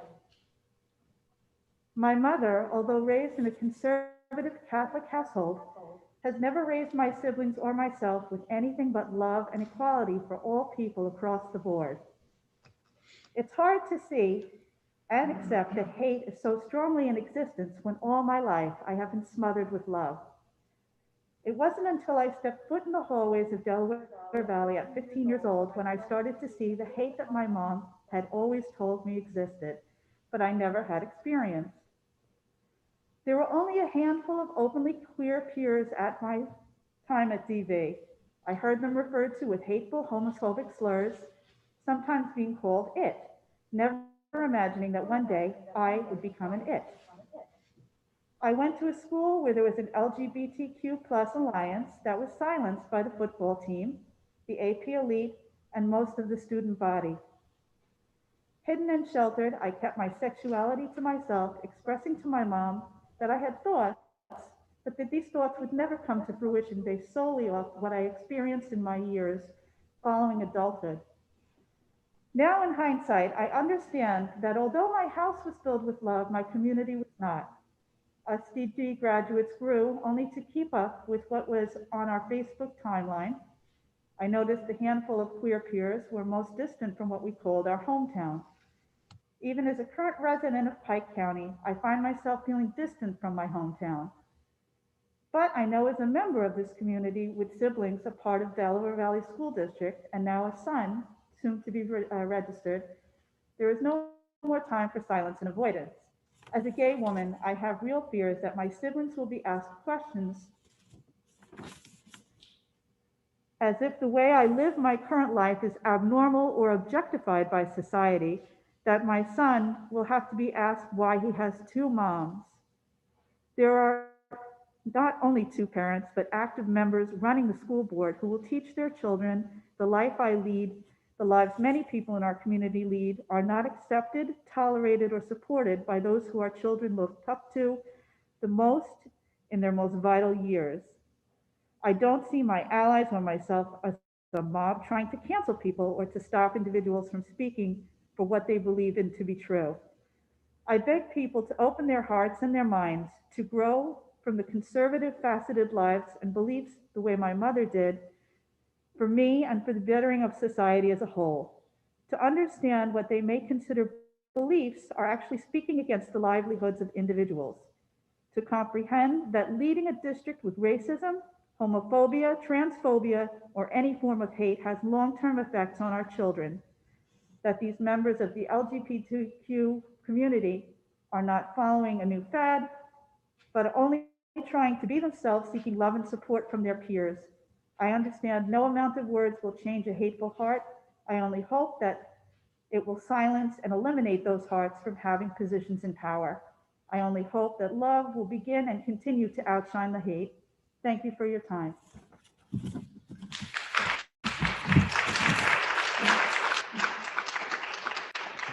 Thank you, Elizabeth. And next we have, did you get that, Julie? John Johnson. I guess for me, I'm not that eloquent of a speaker. I'm not going to be long-winded on this. I know it's been a long night for everybody. I do appreciate everything that the board does for our community. It's not an easy job. However, I've been a member of this community for about 16 years now. I have 3 kids in the district. I mean, it's pretty clear when you go on social media and you make a statement that somebody's gender affects their ability to make a decision about a child, right? It's a very clear statement, you know? So what are you telling those kids, those transgendered kids, that they don't have the ability to make good decisions, right? I mean, think about it. How can you be objective as a school board member when you have already decided that somebody's gender identity is going to cloud their judgment? And that's it. It's that simple. And I understand as a board that we have to stand behind that person. I get it. I'm part of boards. I'm part of committees. At my job, I get it. We all have to stick together. But you really need to think about this in terms of what this person is putting out there. They decided to make their private thoughts public. There's no mob, there's no, nobody's coming after this person. The people that she needs to answer to are the people that put her in that chair as part of the board. And that's the reality. I don't know what else to say about that, but I know that I don't know what my kids are going to grow up to be. I don't know. They may be trans, they may be gay, I don't know. But I'd like to think that the people on our board will protect them, regardless of what they end up being. And that's it. That's all I got to say. Thank you, John.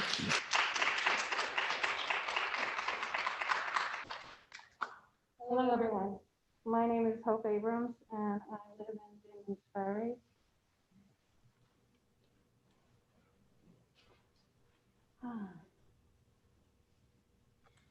We are all here.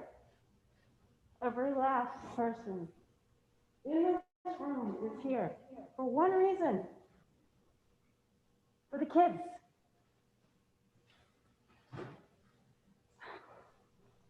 The kids and their education. The safety of this school for those kids. That's what we're doing here. That's why we're all taking all this time. I'm sorry I'm getting nervous.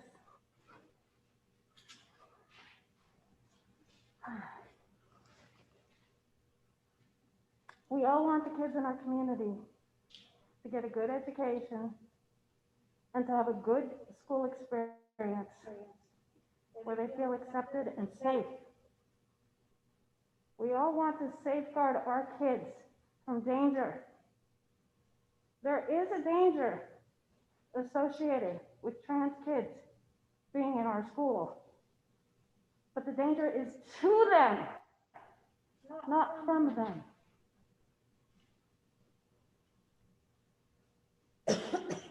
We fear what we don't understand.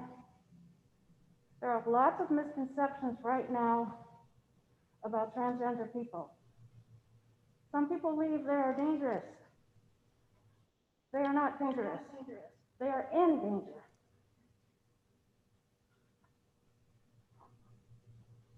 We fear what we don't understand.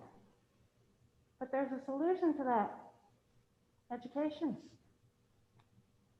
We're all walking around with a device in our pockets that will show us the current science. Science might seem tricky to some because it is constantly evolving, but it is black and white. We can also find stories about transgender people and their struggles. We can get to know them and see that they are people, just like the rest of us. We are finally, as a society, at the point where a brilliant and openly transgender woman has a powerful position in our government. Many people have rejoiced because of this, and one group in particular has rejoiced more than most, and that's transgender people. This is a win for them. Anything that anyone says that mocks or belittles Dr. Levine because of her transgender status also mocks and belittles students at this school and creates an unsafe and dangerous environment for them. We can't have that. We can't. There needs to be a public apology made by Dawn, which you did, and I appreciate. I felt that. I'm glad. Back it up.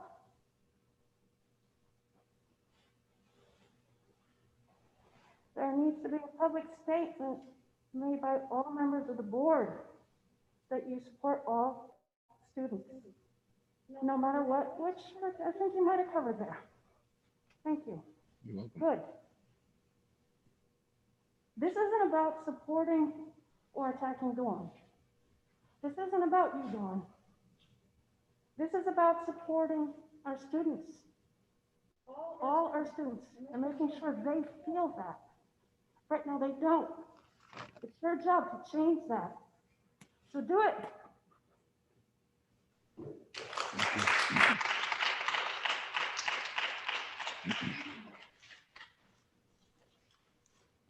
Good evening. My name is Robert Reno. I live in Milford Borough.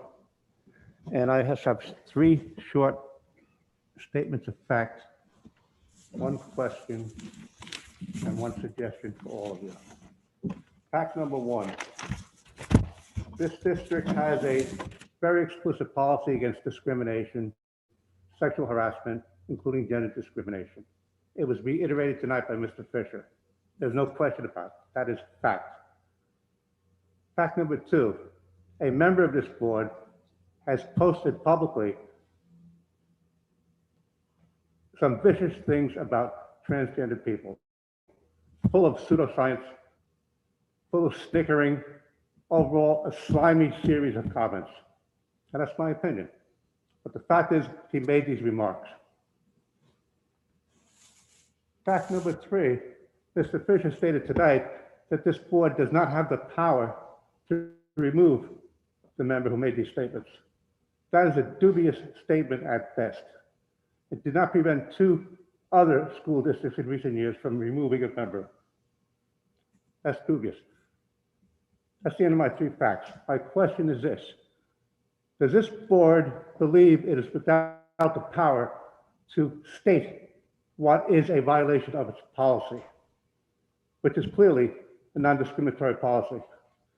If the decision of this board is that it can do nothing about stating whether a board member has violated the policy, then it's got no business disciplining dozens and hundreds of students every year for allegations of violation of that very same policy. Now, if you say, yes, you do have the power to make a public statement as to this comment that was made, these series of comments, then my recommendation is this: do so. Oddly enough, you have a binary choice here. 1, you can let these horrible comments stand without any comment or endorse them. Choice number 2, condemn it for what it is. It is not simply an attack on a marginalized community of LGBTQ people. It's an affront to the entire community. If someone came in and said the same thing about race or national origin or all the other items that Mr. Fisher mentioned earlier today, there would be an outrage. It's no different if it's directed against LGBTQ people. So my recommendation is do it. Make a statement one way or the other, regardless of whether you remove this member. Make a statement. Either this board supports it or it condemns it. And I suggest you condemn it.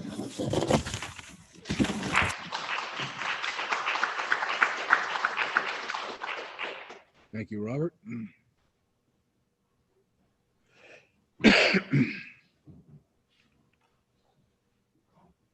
Good evening. My name is Megan Rosenfeld. I've been a resident here for 11 years, and I wasn't intending on speaking.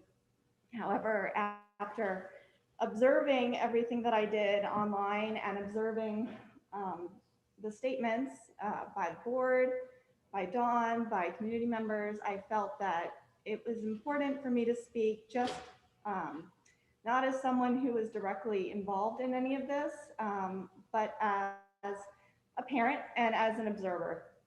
So I think what I'm finding the most troubling about this situation is that we had this instance occur, and then there was an outpouring of pain from our community.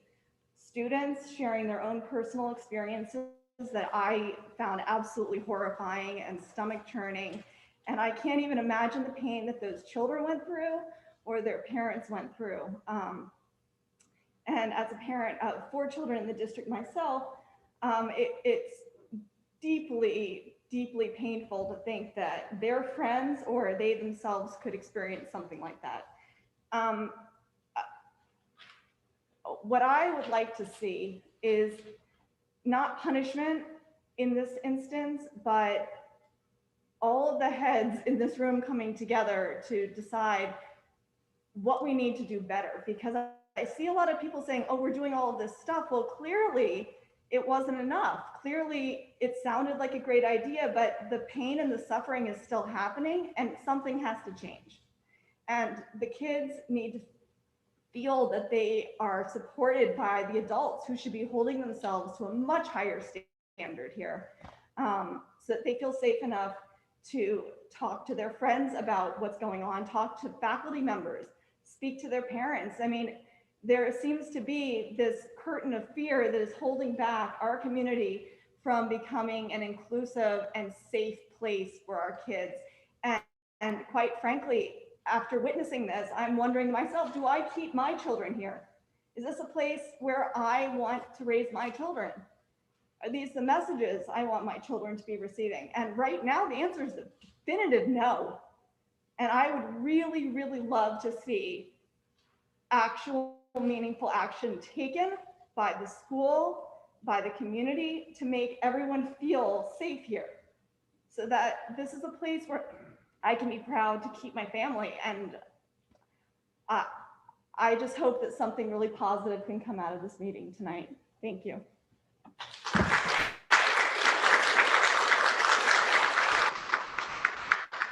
Thank you, Megan. I don't see any, oh, I'm sorry. One more.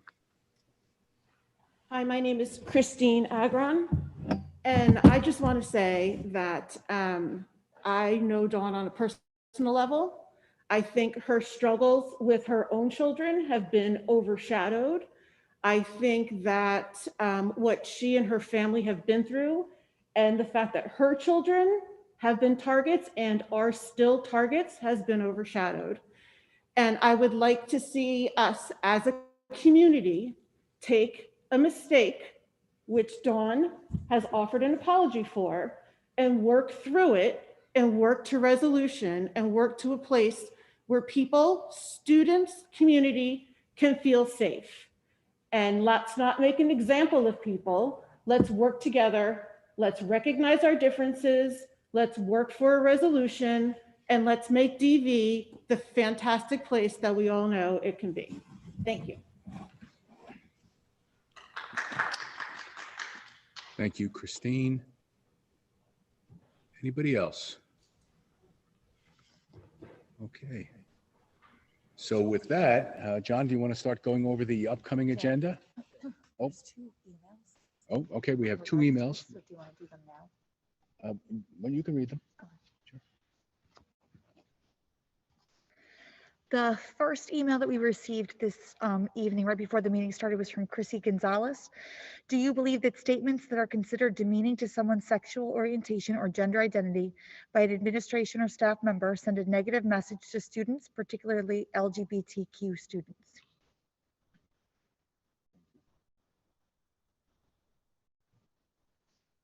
The second email is from Sierra Alber. She says, I could not attend the meeting physically tonight, but if there's an opportunity for open comments, please consider my statement. If there's not an opportunity, I hope my statement will share a different point of view on recent transphobic comments from one of the school board members. Thank you for your time. She goes on to say, dear members of our school board, thank you for taking the time to schedule an opportunity for our community to speak of concerns that were recently raised. My name is Sierra Alber. I am a mother, early childhood educator, and an advocate for our LGBTQ community and youth. I've spent many years focusing my career on our care, education, and well-being of our children and youth. As an older teen and college student, I had spoken to middle school and early high school classes at DV in relation to drug abuse and addictions. I've worked with LGBTQ teens and young adults for 8 years doing an art program through Triversity. I also have many friends and family members whom are part of this wonderful community of individuals. When I had my daughter Autumn, who is now 5 years old, she was very much a part of this youth group. Throughout my entire pregnancy and even after she was born, she attended with me weekly. I was proud to say to myself and others that I am raising my child to not only have to not have any ounce of hate or disdain for others in her bones. It was important for me to have her learn and grow with kindness and acceptance in her heart. I treasure the moments and times that I had with these wonderful teens who are navigating struggles in their lives at home, at school, in public places, and was happy that they had a place of solace in our community through Triversity. There needs to be additional areas of security and comfort for our LGBTQ community while we continue to advocate for their rights. Our teens and children are facing unprecedented challenges throughout life and added strain with this pandemic. It is detrimental for those who do not have the safety and support through an inner circle of family and friends to have that safety and support through their school. In many cases, it is parents and guardians who receive support and education through their community.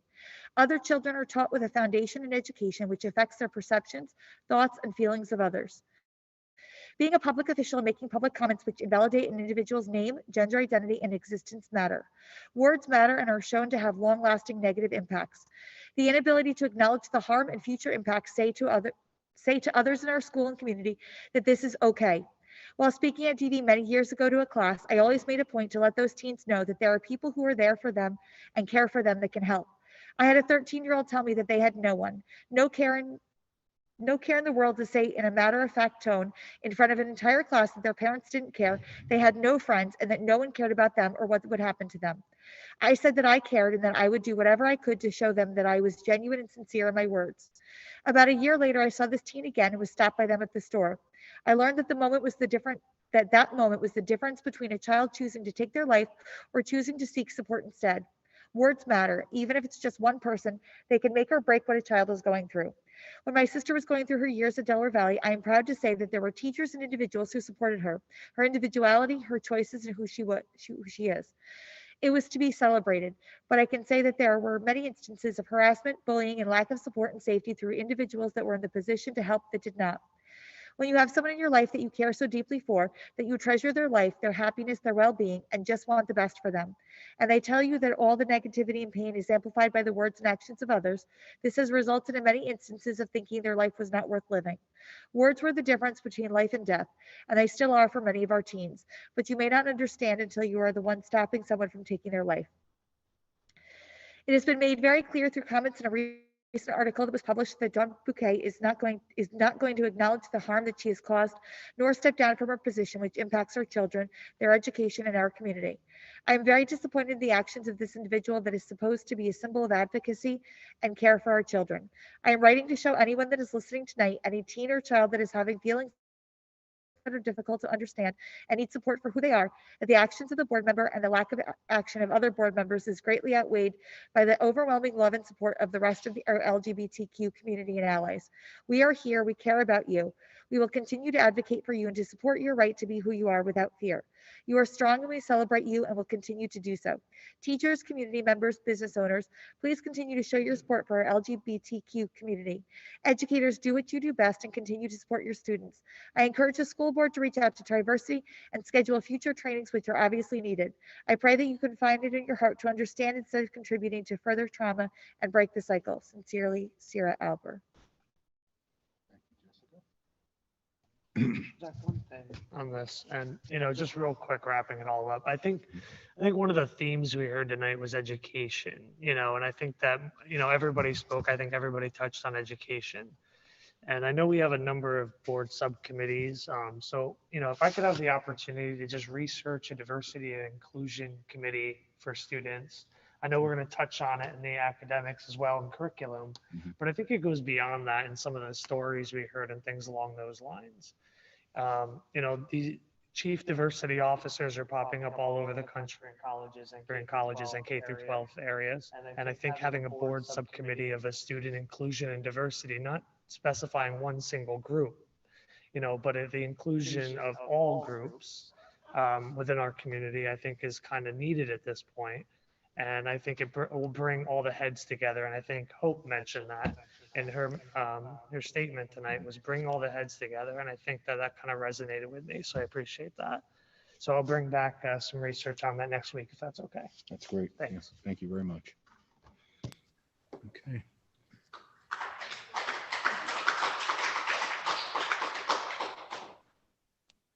So, Dr. Bell, we need to talk about the upcoming agenda for next week. Sure, if everyone will pull that up at this time, we could take a look at it. Oh, I'm sorry, Jack. Jack, are you there? No, I was just putting my glasses on my head, Jack, but the topic, since you called on me, that Corey's talking about, I'd very much like to be involved with that because I've been involved with it for 8 years with DV. And I think it's something we need to do. I heard one comment to this, that we need to do things better. And I think that's always been the philosophy at DV. We're not perfect. We're never going to be, but we try to practice progress, not perfection. And there's been things identified, and there'll be more identified where we can get better. But I think it's a good idea to have this subcommittee because it is about education. So thank you. Thank you. Yep. Okay, Dr. Bell. Okay, if you'll pull up the agenda, we can take a look. Usually when we do this, we focus on 8 and 9. I just wanted to bring up 8A, resignations. We have, next week we'll be approving the resignations for the purposes of retirement for a tremendous number of really, really dedicated people. And I'll just rattle the names off real quick. Mark Aldifer teaches science in Bingham's Middle. Cindy Baker, who's been our lead person in the business office with human resources and benefits for many, many years. Her husband, Terry Baker, who is a maintenance worker at Dingman's, Karen Caldwell, who's a reading teacher in the primary school, Bridget Crawford, who's a phys ed teacher at DV Middle and has been an ultra successful volleyball coach. I think we won 11 of the last 12 district titles.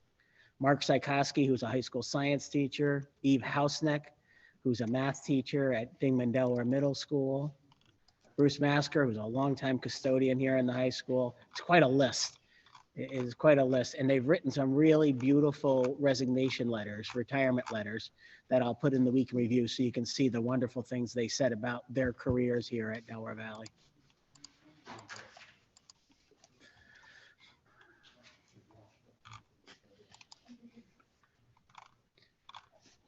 If you want to go to approvals, item 9.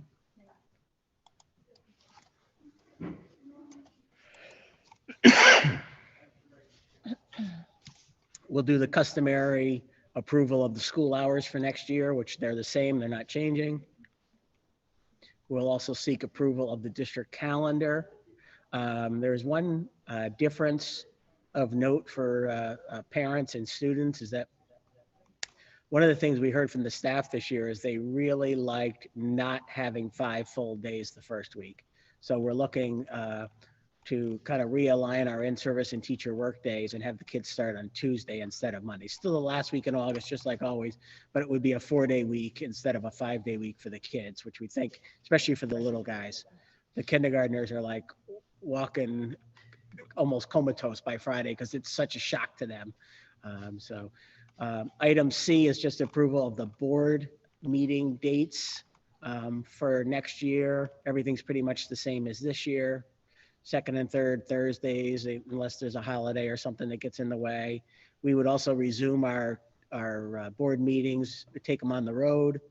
September in Shahola, October in Dingman's, and November at DVES. And then we'd return to the DL for the remainder of the meetings. There's also approval of the Colonial Intermediate IU20 budget. The general operating budget has no increase to the individual districts, so that's always good news. And item E is the approval of the bids for the summer capital improvements that Don Flynn had spoken about, the mechanical and the site for the work. It's not a large amount of work being done this summer, but it's important stuff nonetheless. Does anybody have any questions about anything that's there so far? And obviously, I know you'll look at the stuff again between now and Thursday, so just give us a holler if there's something, if you have something that you don't have tonight, but you want to follow up on.